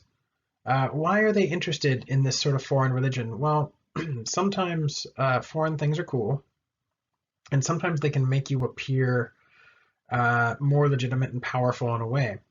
The Xianbei are looking for things that make them cultured and make them Chinese. So it's interesting they would adopt foreign stuff. But sometimes you can do that in such a way that it becomes no longer foreign. And that's what the Northern Wei dynasty does. They start to promote Buddhism. And one reason they do this is they're not totally satisfied with Confucianism, right? They're adopting Confucian policies and government, but on a sort of spiritual or ethical level, it doesn't appeal to them as much as Buddhism does. Also, there's all this new art and architecture and style and writing that comes with Buddhism that the Northern Wei want, and they start to make these big sort of temple complexes that really demonstrate the sort of religious power of the Northern Wei. So here's some statuary from the Northern Wei, right? So this looks really different. Here, now Buddha, it still has, so he's still on that pedestal. There's still like South Asian stuff going on. The Greek robes have been sort of flattened. The hair is more stylized, kind of like Chinese stylized hair. The longer earlobes are still there from South Asia, but it's like becoming a conglomeration. Somehow now he's vaguely Chinese in the Northern Wei. Here you go. Here's the Yunnan Grottos. So the government of the Northern Wei sponsors Buddhist temples as part of their pitch to authority. They want to promote the religion. They want to promote a spiritual life. It imparts the idea that they're good leaders and that they're cultured and civilized. Unlike their sort of horse riding cousins that they're trying to sort of pretend, they're not anymore. So there's no official church, and the church and state are not in the European context, right? There's like the Pope in Rome that regards all of the political forces in Europe as somehow subservient, and the religious force is sort of in combat with the political forces. In China, it doesn't work that way. The state has a sort of authority over religious institutions, but they don't control religious activity, or they can't force the religion to do anything in particular, right? But it is sort of subservient to the state. Uh, Buddhism takes a little bit longer to go south. Here you go, this sort of pagoda transitioning to becoming more of an authentic Chinese thing. Yeah, these are cool. So this tradition, this sort of cave temple tradition, continues in China for hundreds of years. These are massive, massive Buddhist statues. So that fence down there at the bottom is about 4 feet tall, so you can get a sense of the size of these guys. So Buddhism's becoming much more popular in northern China. It's slowly trickling to southern China, but there's a big problem. Buddhism is a religion from South Asia, steeped in the local culture and previous religions of that region. So ideas like karma, dharma, reincarnation, the Upanishads, things from Hinduism are deep built into Buddhism. There's no context for that in China. So China had a very scriptural tradition already, right? Confucian scholars studied texts that were already, by this time, by 400 CE, they'd already been around for 1,000 years, a lot of these sort of classic texts. So there was this tradition of scholars and religious authorities reading and writing and being very excited about scripts. So that wasn't a problem. But there was a lot of foreign ideas in Buddhism that didn't quite fit. Then you have another problem. The way that Chinese folks are receiving Buddhism is through Xinjiang, but those people were not necessarily Chinese. Those people are like on the fringe of Chinese society, right? And they're getting their texts from India and Central Asia, and it's just a complex thing. They're trying to make translations through multiple regions, multiple language, different texts. So early Buddhist scholars in China want to know, what is the real Buddhism? What are the real texts? They want to kind of go back to the sources. They want to try to travel to India or to South Asia to actually get the real juice and bring it back and try to translate it into Chinese so that you can have a real sense of what's going on. So one of these guys, Faxian, traveled quite early on through Xinjiang. Here he is traveling to Central Asia to try and get at those real texts to really understand what was happening. Another traveler, Xuanzang, is depicted here, right? Traveling to, he goes all over the place. I don't know if I have a good map. No, I don't. He goes all over the place. He goes through Central Asia. He actually makes it down into what today is to Pakistan, looking for the sort of the real Buddhism. And this journey, particularly by Xuanzang, becomes the sort of stuff of legends in China. So if you've ever seen any sort of Chinese opera or martial arts movie where there's like a monkey warrior and these sorts of things, this is from the story Journey to the West, which is a fictionalized account of this journey to go find the sort of Buddhist texts. When Xuanzang comes back, he comes back with tons of texts from India and Pakistan and Central Asia and all kinds of like knowledge and magical experience. And people at the time write a sort of fictitious account about it that becomes a sort of martial arts adventure in the future, which is kind of crazy, but also interesting. So when these various sort of missionaries come back, and when they get these sort of texts that are written in Pali or written in Sanskrit, what do you do with them? You try to translate them. So there are some key ideas, though, in Buddhism that don't translate very well. For example, Dharma. Dharma is a hard one. In Sanskrit and the sort of South Asian context, Dharma can mean all kinds of things. It can mean the work you do. It can mean the way things work. It can mean destiny. It can mean all kinds of stuff. But the way that it gets translated into Chinese is it gets translated as Tao. So we already know the Tao, right, is like a mystical cosmic force. So it's kind of what Dharma means, but not really, right? It's sort of off. Another concept from South Asia, nirvana, right, is a Buddhist interpretation of a Hindu belief on sort of breaking the cycle of reincarnation. So when you live so well and you become so enlightened, you break the cycle of reincarnation, you achieve nirvana, and you're no longer sort of bound to earthly reincarnation. Well, in Chinese, there's no sense of reincarnation or anything like that. Nirvana becomes wu wei. So remember, we talked about wu wei, this sort of idea of inaction. So, but here it's translated as like a state of inaction. Like you've become so enlightened or so spiritual that like everything around you is in this sort of perpetual sense of wu wei.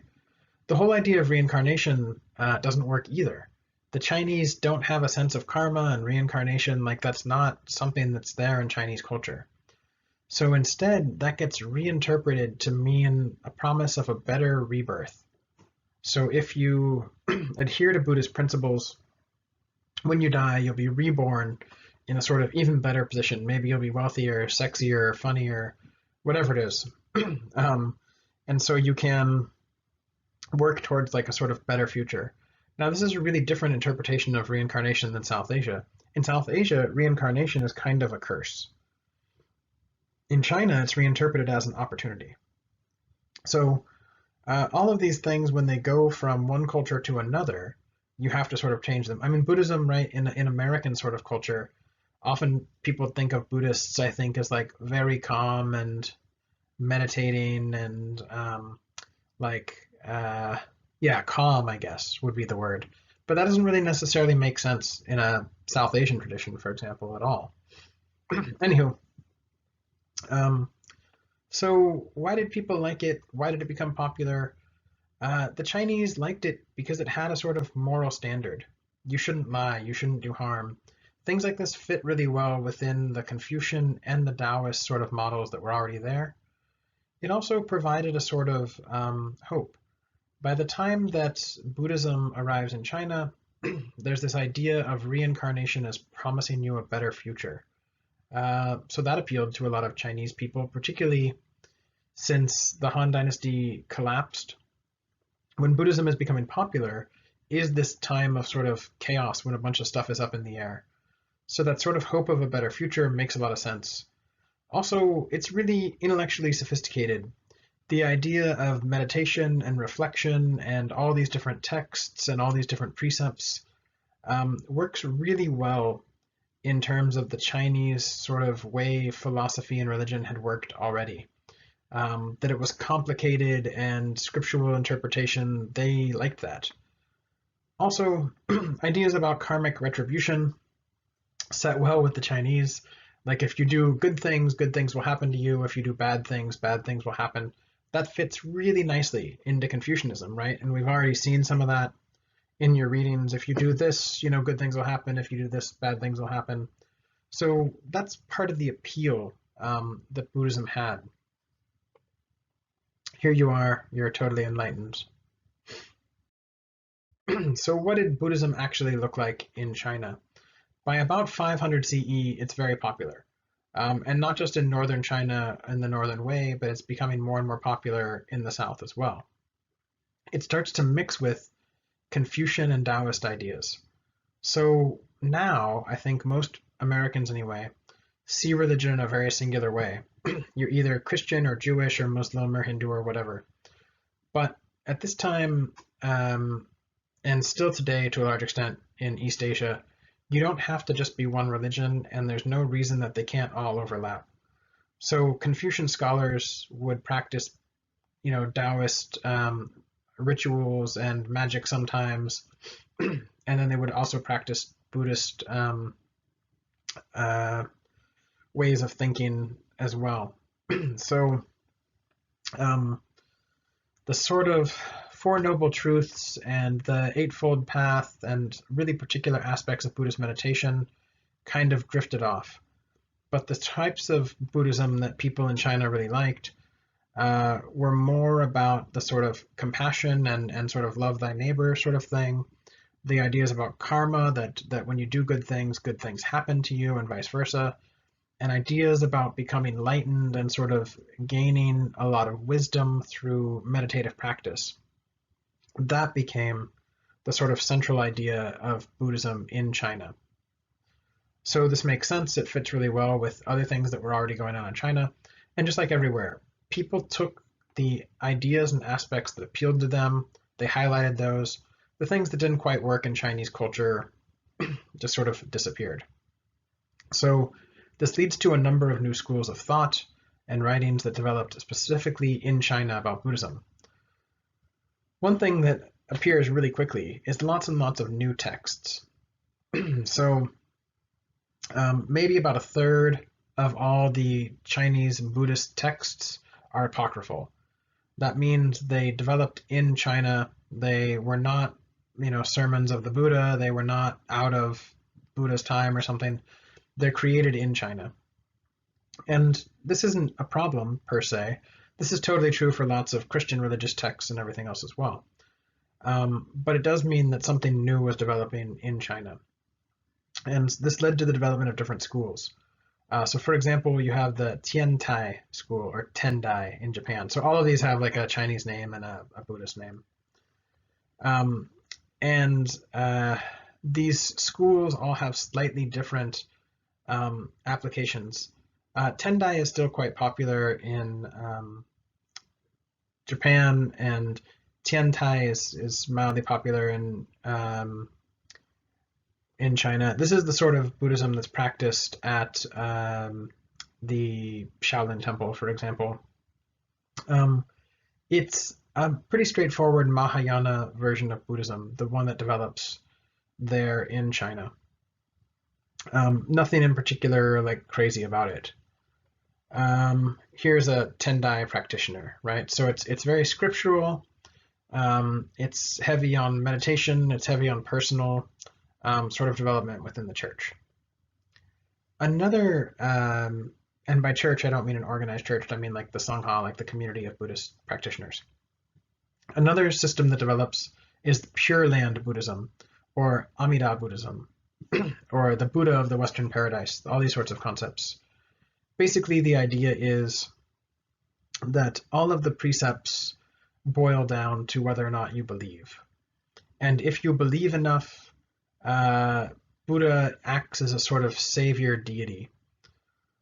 So this is closer to sort of traditions coming out of the Mediterranean world as well. The idea that the Buddha is kind of like a deity that's looking out for us. If we're good and faithful when we die, we can go to the Pure Land or the Western Paradise. Our souls, or our sort of karmic energy, goes and hangs out with the Buddha in paradise. In order for this to work, the average sort of Amida Buddha school, you have to be completely faithful. Faith is the power. And you have to say 3 times in your life with complete conviction, basically, that you believe in the Buddha. And if you can do that, you can go to Western Paradise and chill at the end. So this is totally, totally different from something coming out of South Asia. Right, so you can see all these developments, right? A third type of Buddhism that develops in China is called Cha'an Buddhism.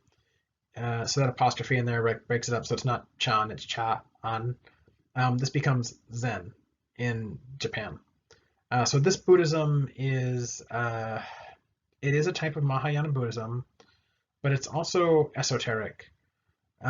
There's secrets, there's different practices, and it's very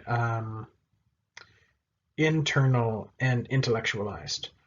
So in Zen Buddhism or in Cha'an Buddhism, the idea is it's sort of an intellectual, spiritual struggle more than a faith or community-based sort of practice. We'll see more of this, particularly when we get to Japan and their use of Zen. But it's a lot of meditation, a lot of focus, a lot of sort of practice on um, intellectual and spiritual cultivation in the mind. So when we talk about Buddhism later in Korea and Japan, these are the sorts of Buddhism that they get. So just like the Chinese had to first deal with Buddhism coming from Xinjiang and from Central Asia, Chinese Buddhism is going to develop and then go to Korea and Japan. So the Buddhism that the Japanese and Koreans experience is all through the lens of China. The stuff that developed in China all came through the lens of Central Asia, right? So it's sort of a rolling focus. Okay, so let's talk a bit about Japan for a while. We haven't really talked about it a ton in this class so far.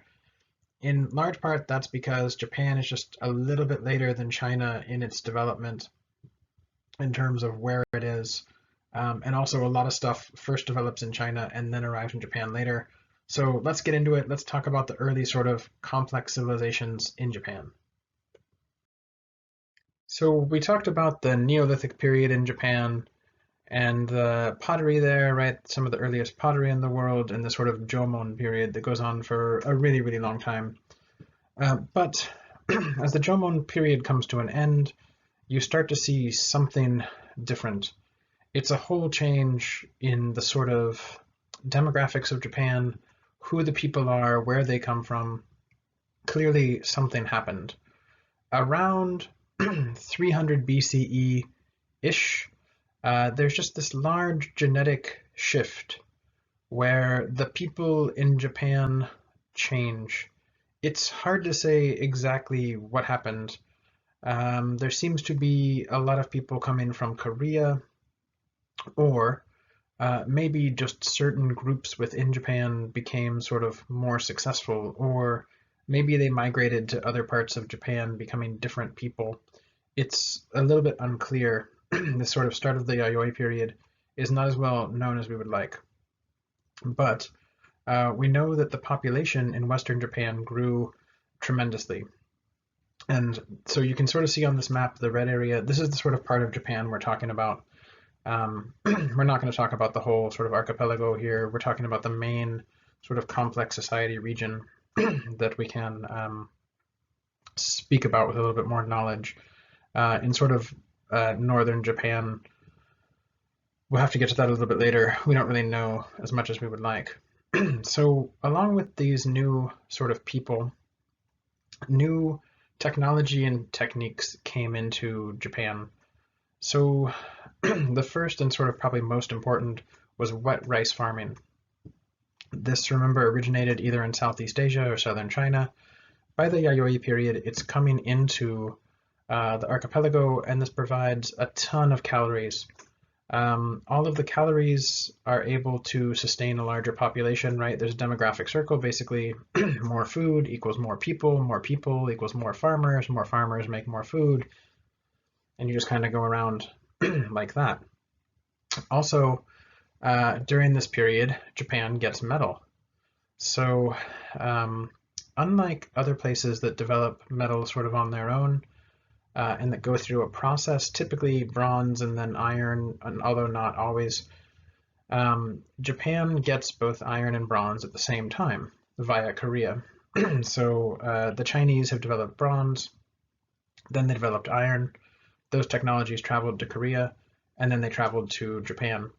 So instead of sort of having an indigenous metallurgy sort of tradition, Japan wholesale gets the technology to produce iron and bronze, and sometimes just really buys the pieces, or is in exchange for the pieces with Korea and China. So relatively quickly, you go from a society that doesn't do much farming, is more sort of cultivation and sort of planned, like Swidden farming, to full-on rice growing, metal using society. That makes just a massive change. Also, we start to see in the villages and in communities giant metal bells. These clearly have some sort of ritual purpose, and the bigger the bell, the more important it is. These were cast in Japan, so they're some sort of native product. Why they are is hard to know. We don't particularly know what the ritual importance was for these. We know that the bigger they were, the more sort of important they were. That's typical, kind of makes sense. They're cast using the same sort of piece method coming out of China, so that's clearly where they're getting the technology. Um, did they imitate something that was there before, made out of wood or pottery? Maybe. It's hard to know. Clearly, they have some ritual significance. They have geometric designs, right, that are similar to things we might see in the Jomon period, but a lot more simplified. And that goes with pots as well. So the thing that stands out most from the Jomon period is clearly those big, weird, twisty pots with like all kinds of designs. So strangely, during the Yayoi period, that goes away. You don't have those really fancy pots anymore. Instead, you get a much more simplified, um, sort of stripped down, essentialized pot. And in some ways, obviously, this is more efficient, more effective, simplistic, definitely easier to use, right? You could actually drink from this thing. Some of those other pots that we saw, you couldn't drink from. But maybe they're not capturing the old basket making style or whatever it was that had inspired those Jomon pots. You don't really see it so much anymore. Now, part of this is because they've learned some of the Korean and Chinese pot making techniques, but part of it is just an indigenous movement away from whatever Jomon people were doing to this sort of new style of pottery. The most famous site that's been found from the Yayoi period is Yoshinogari. Here it is depicted. It's got some really interesting features. So you see a huge wall ringing this thing, a watchtower, a lookout platform and gates, a big meeting house. There was a big house where there seemed to be a lot of communal cooking. Also, you see differences in residences.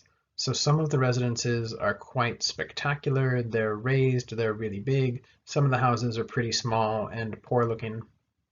So there seems to be class differentiation and a severe kind of sense of protecting from outsiders, right? Giant walls, watchtowers, things like this.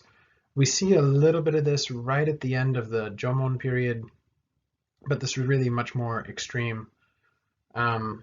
So here's a replica of this site. It's been really well sort of researched. And in Japan, they love to do this. They like to find these archaeological sites, particularly in the Kanto plain and stuff, and rebuild them to give you a sense of what they would have been like. So clearly, these people are very concerned about defense, right, and protecting themselves. That may have been from wild animals and stuff, but typically when you see these big sort of pokey fences and guard towers, it's humans. So there seems to be more of a culture around defending your city from other humans or your village that you don't really see in lots of Neolithic cultures. So something's happened. Clearly, there's something going on here. And at Yoshinogari, there's tons of bodies that have been found that clearly died from violence. Whether they had been shot with some sort of arrow or pierced with a spear or bones were all cracked and stuff. So these people are fighting off somebody. It remains unclear who exactly that would be. Here you go. Here's another look at those big guard towers and the fence, right? So clearly these people were definitely afraid of something that was out there. So this building is inside of Yoshinogari, and it appears to be a sort of temple complex. This is obviously not the original. It's been rebuilt and rebuilt and rebuilt over and over again, along the lines of what people assumed was there based on the foundation and what they found at the sites.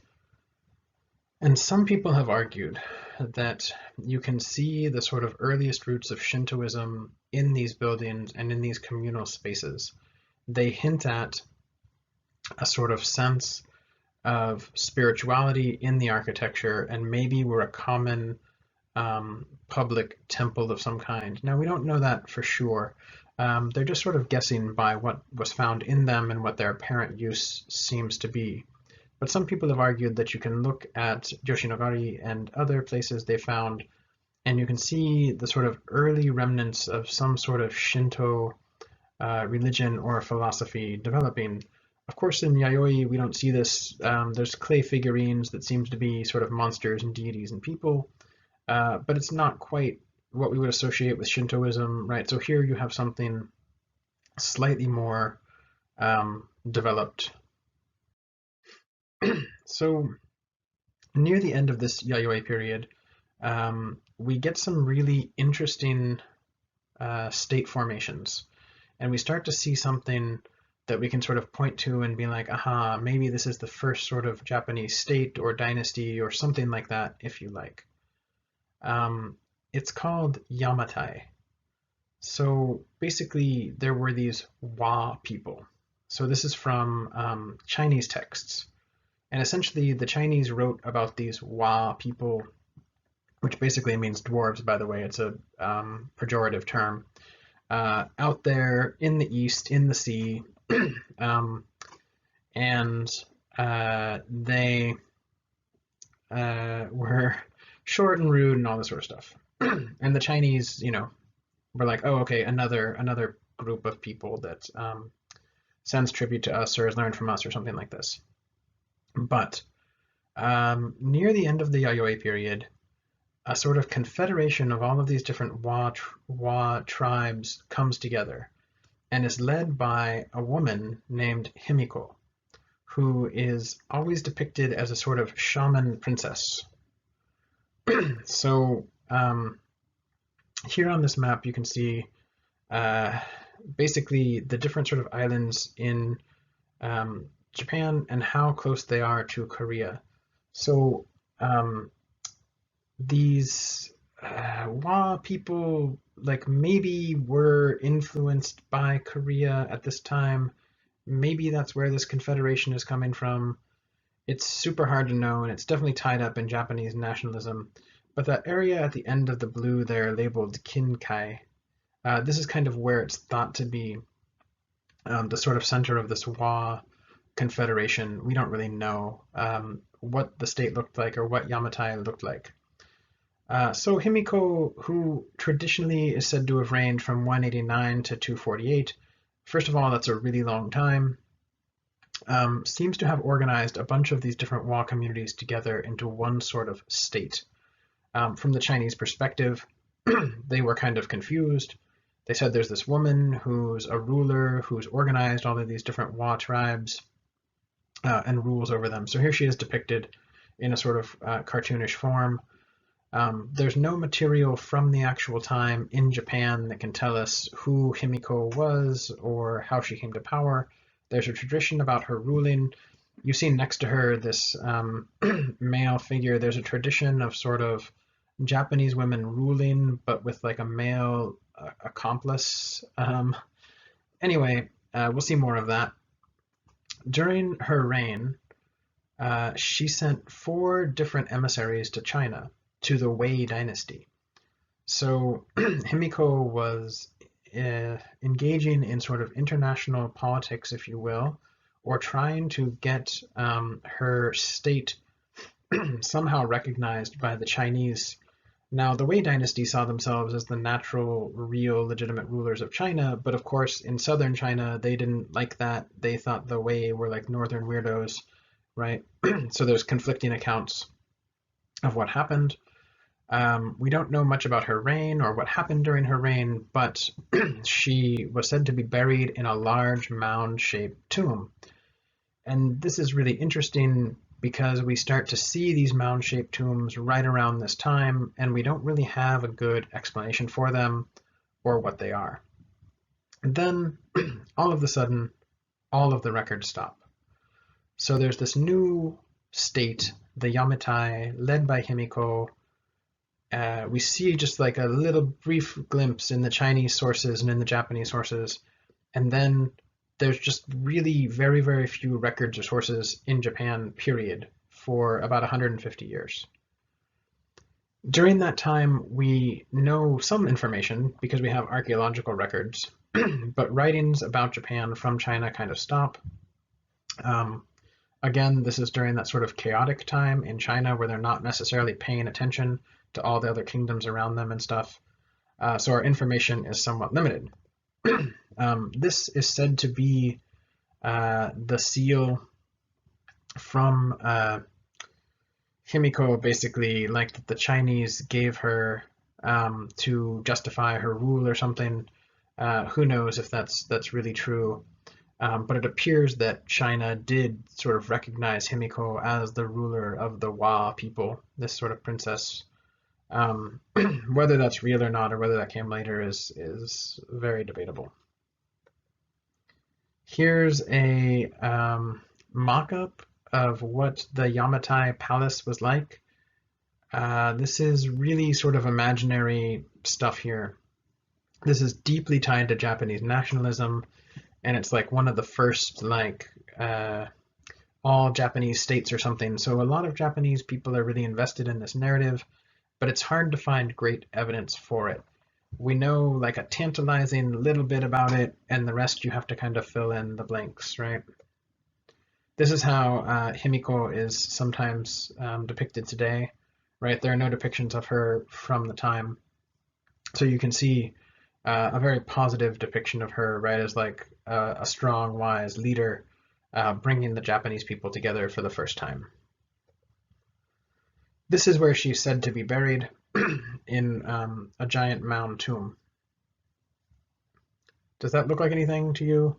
Maybe like a key hole shape or something? Okay. So, this is very, again, sort of like tantalizing and really exciting connection that's maybe not real, maybe it is, we don't know. So allegedly, that state was called Yamatai. And then the next period in Japanese history is typically called Yamato. And there's this connection that people try to make, like maybe the Yamato is like a continuation or something, because during the Yamato period, you start to see these things that get called keyhole-shaped tombs all over the place. And the first one we know about is kind of attributed to Himiko, but it's really unclear if that's a thing. They may have found some like these in Korea. It's really funky. They're super unique to Japan. You don't really see them anywhere else. It's hard to know where they came from or what that tradition is. So the Yamato period comes immediately after Yamatai kind of disappears, and it's conventionally broken down into two different phases, the Kofun period and the Asuka period. So Kofun is the Japanese word for these key-shaped tombs. So this is where these like keyhole shaped tombs pop up like all over the place. We don't really know much about this period at all, which is pretty surprising. One reason is Japanese archaeologists really don't want to dig into these keyhole-shaped tombs because they're worried about what they might find there or if they break something. Also, these things are pretty amazing looking. I'll show them to you in a second, and nobody wants to mess them up. But we do know that during the Yamato period, the sort of Japanese state, in whatever form it is, extends its control over a lot of Western Japan, even more than during the Yamatai. And if you see on this map, Western Japan, by the time you start going east and east, you get these Amishi. I'll talk about them in a second. They're a totally different group of people. They're not Japanese, kind of. Okay. And then by the Asuka period, we know an awful lot, and we start to get a real lot of history, documentation from Korea, from China, from Japan itself. People are writing in Japan, so we know a lot more about that period. So the Yamato period, two pieces, right?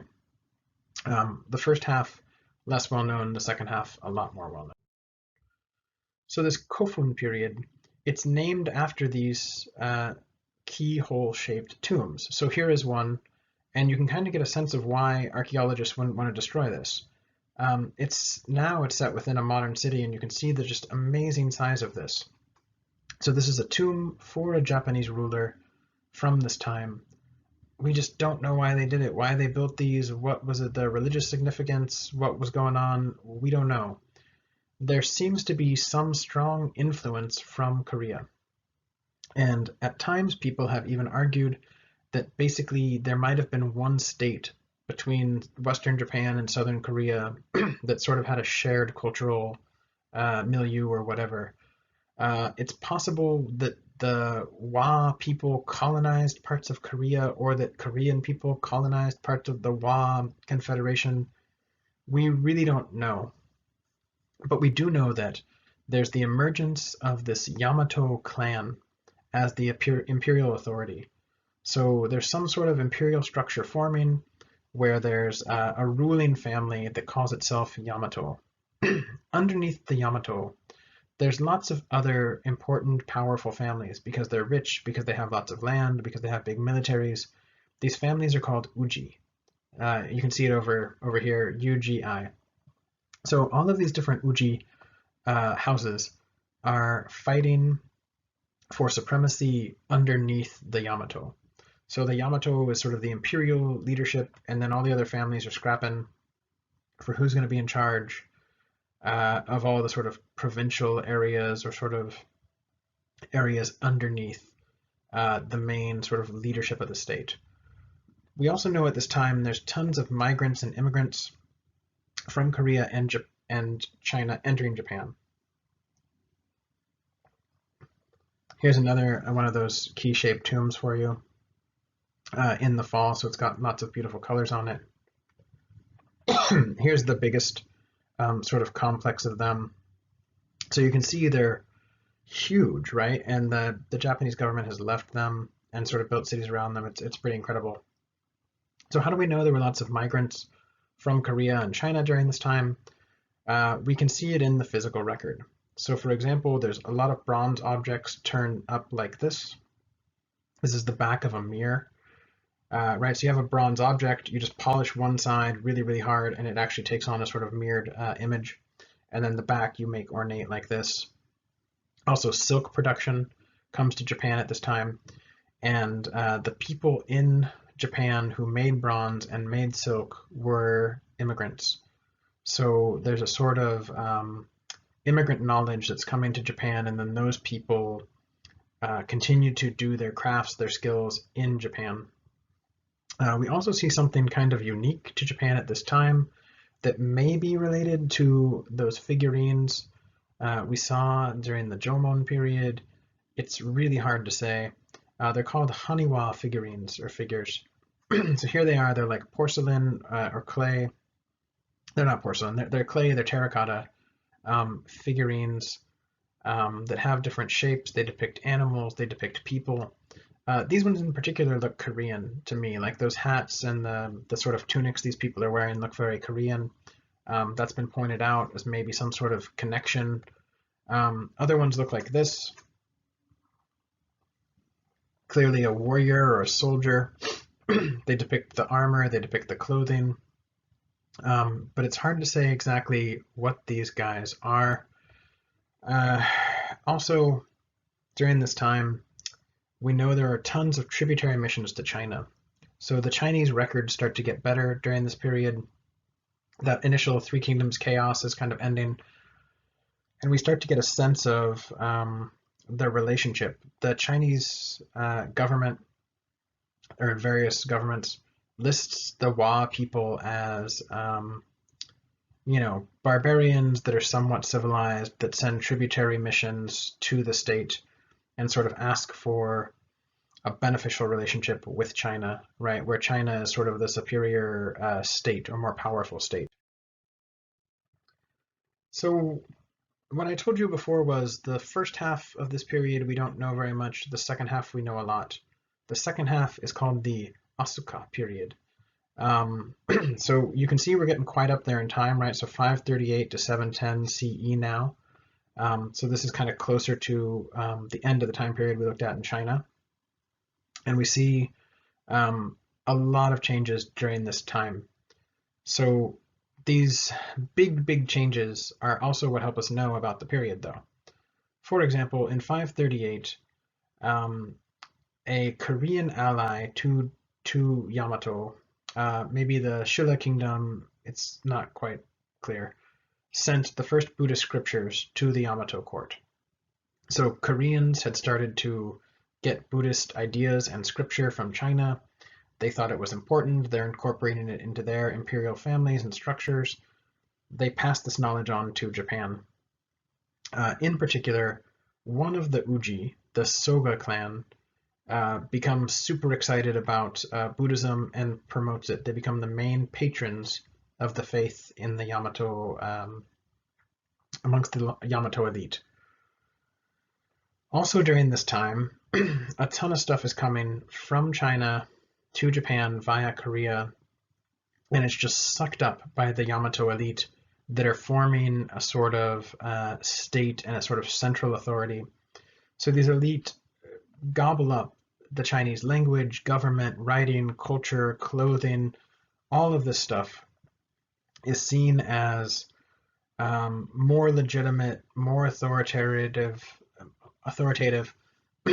more sort of classy, right, and cultured. And so Japan seeks to imitate this. They develop the idea, the mandate of heaven. Although, since there's only one imperial family, it's a little tricky. They have a cultured bureaucracy, right? They start to read the Confucian texts. They start to read Buddhist texts. They've incorporated Japanese people into a sort of Chinese world, but it's in Japan, right? At the same time, there's a bunch of Uji, or these sort of clans, that are heavily populated by foreigners. So like Chinese and Korean people who've settled in Japan, and they tend to monopolize fields like scribe work, metalworking, silk production.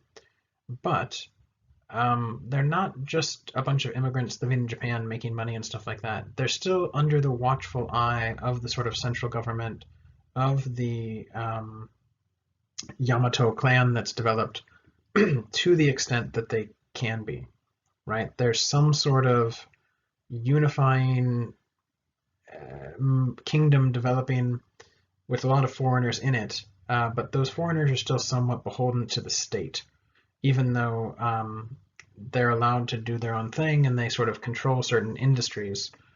The state still runs those industries to an extent and can control the sort of flow of them. Here's said to be the first Buddhist statue that's produced, or that's in Japan. It apparently came from Korea, or at least Korean artisans made it. Here's a depiction of the sort of new warriors, right, that are developing in Japan. So this sort of cultured warrior motif, we start to see things that we're going to see later associated with the samurai and stuff like that. In a sense, it looks Korean. In a sense, it looks Chinese. It's something different that's being brought over that the Uji are starting to embrace. Here's some coins, right, from, these are Japanese coins theoretically, but they would have come from China or Korea that then were being used in Japan. So all of these sorts of just heavy borrowings really represent this period, and the sort of foundation of Japaneseness that's developing during this time is really a sort of wholesale borrowing from Chinese and Korean sources, and then just slight little tweaks here and there. So during this period, we start to see the development of a sort of internal politic that we can trace actually pretty well. I remember I told you the Soga clan was a group who brought Buddhism, in a sense, to the Yamato people and sort of sponsored it and highlighted it. I mean, it came via Korea, and other Japanese had access to it, but really the Soga clan really helped propagate it. They were known for being Korean in origin, but that didn't particularly matter. Because remember, again, things like race and ethnicity in the past don't make sense in the same way they do now.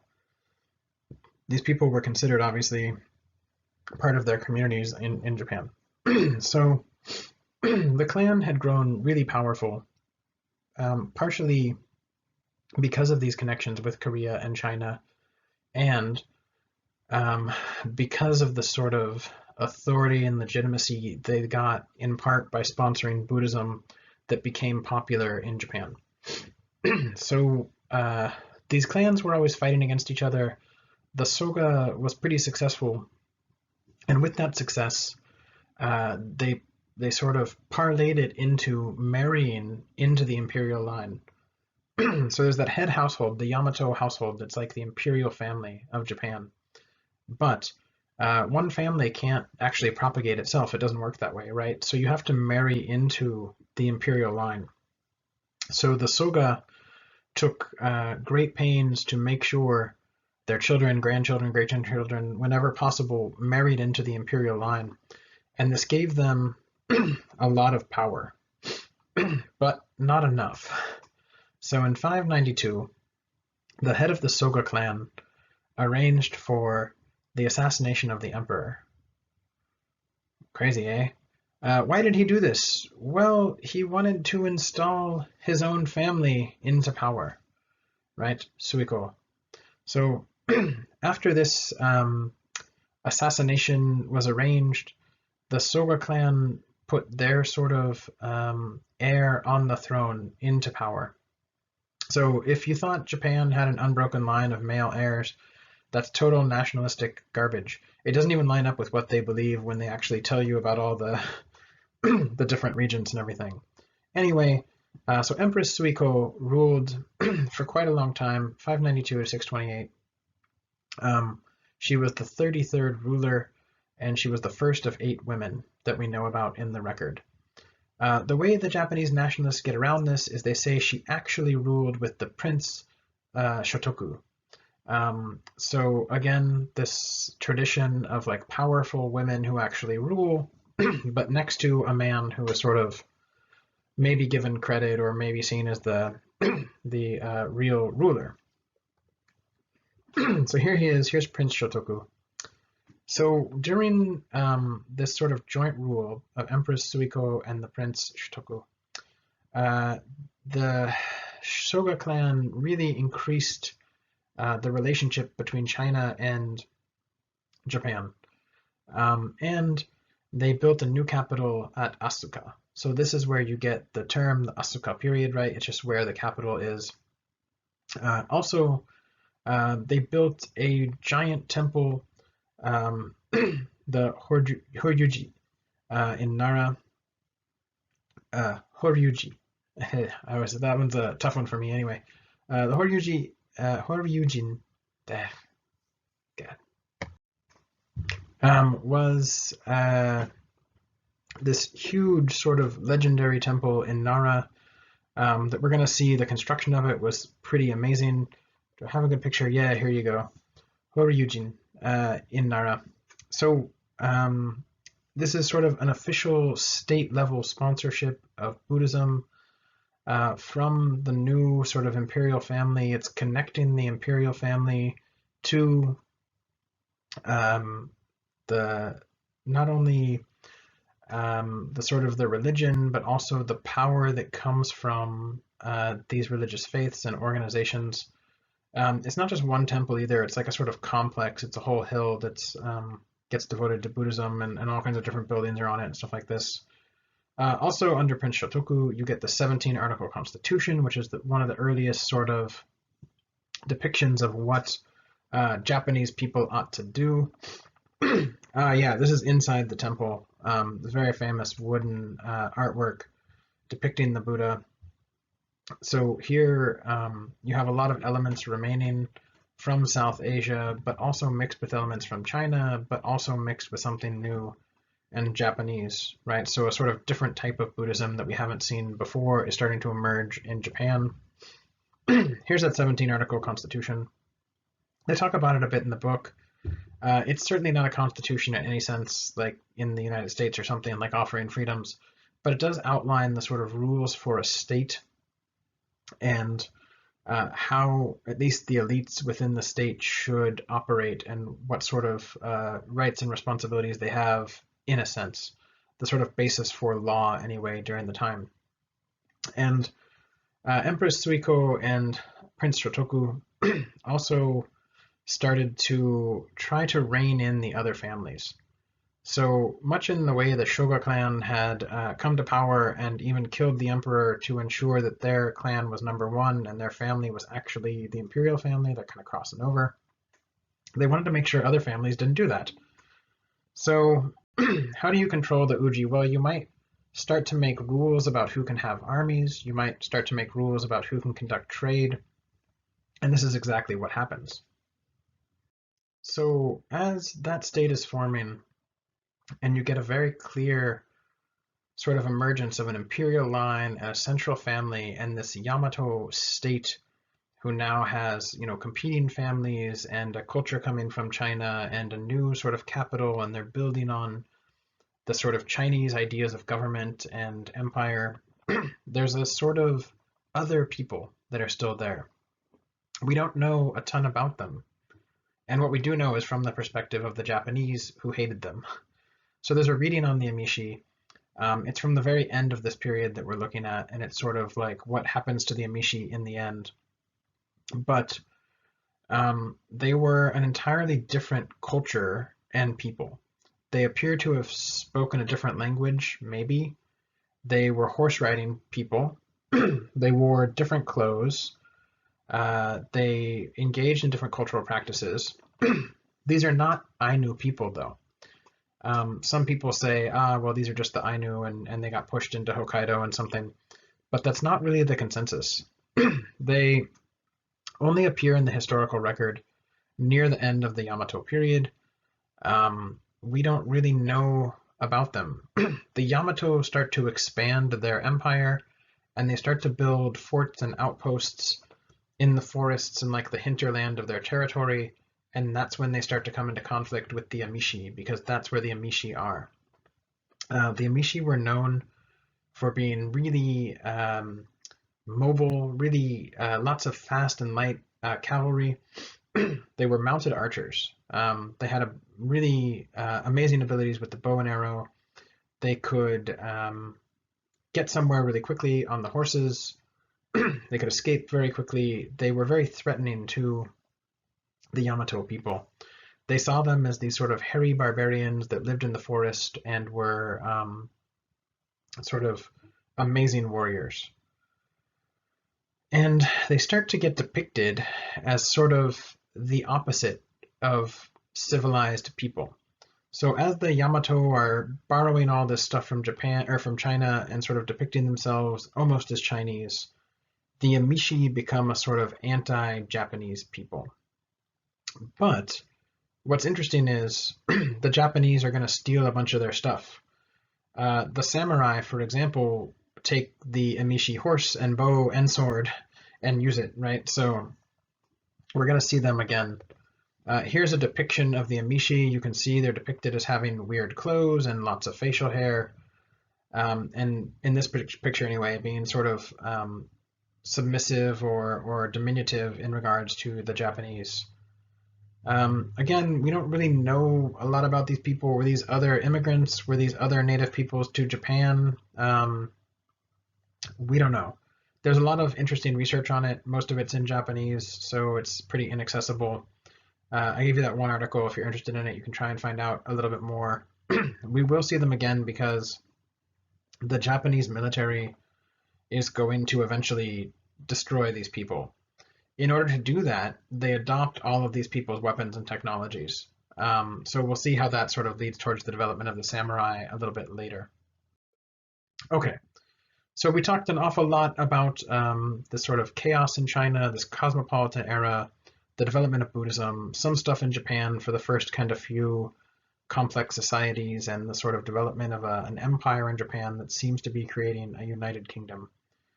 Next time, we'll talk about the sort of imperial restoration that happens in China, leading to two new, very long-lasting, well, one very long-lasting dynasty, and how that becomes the sort of center of a new East Asian community. Everything's set. Confucian values, Chinese writing, Buddhism, it's now all over East Asia. So when you get another imperial dynasty in China that's one massive centerpiece, it's sort of the hub of the whole East Asian world. So that's what we'll look at next time. As always, jump into those discussions. Let me know what questions you have. Talk to you there.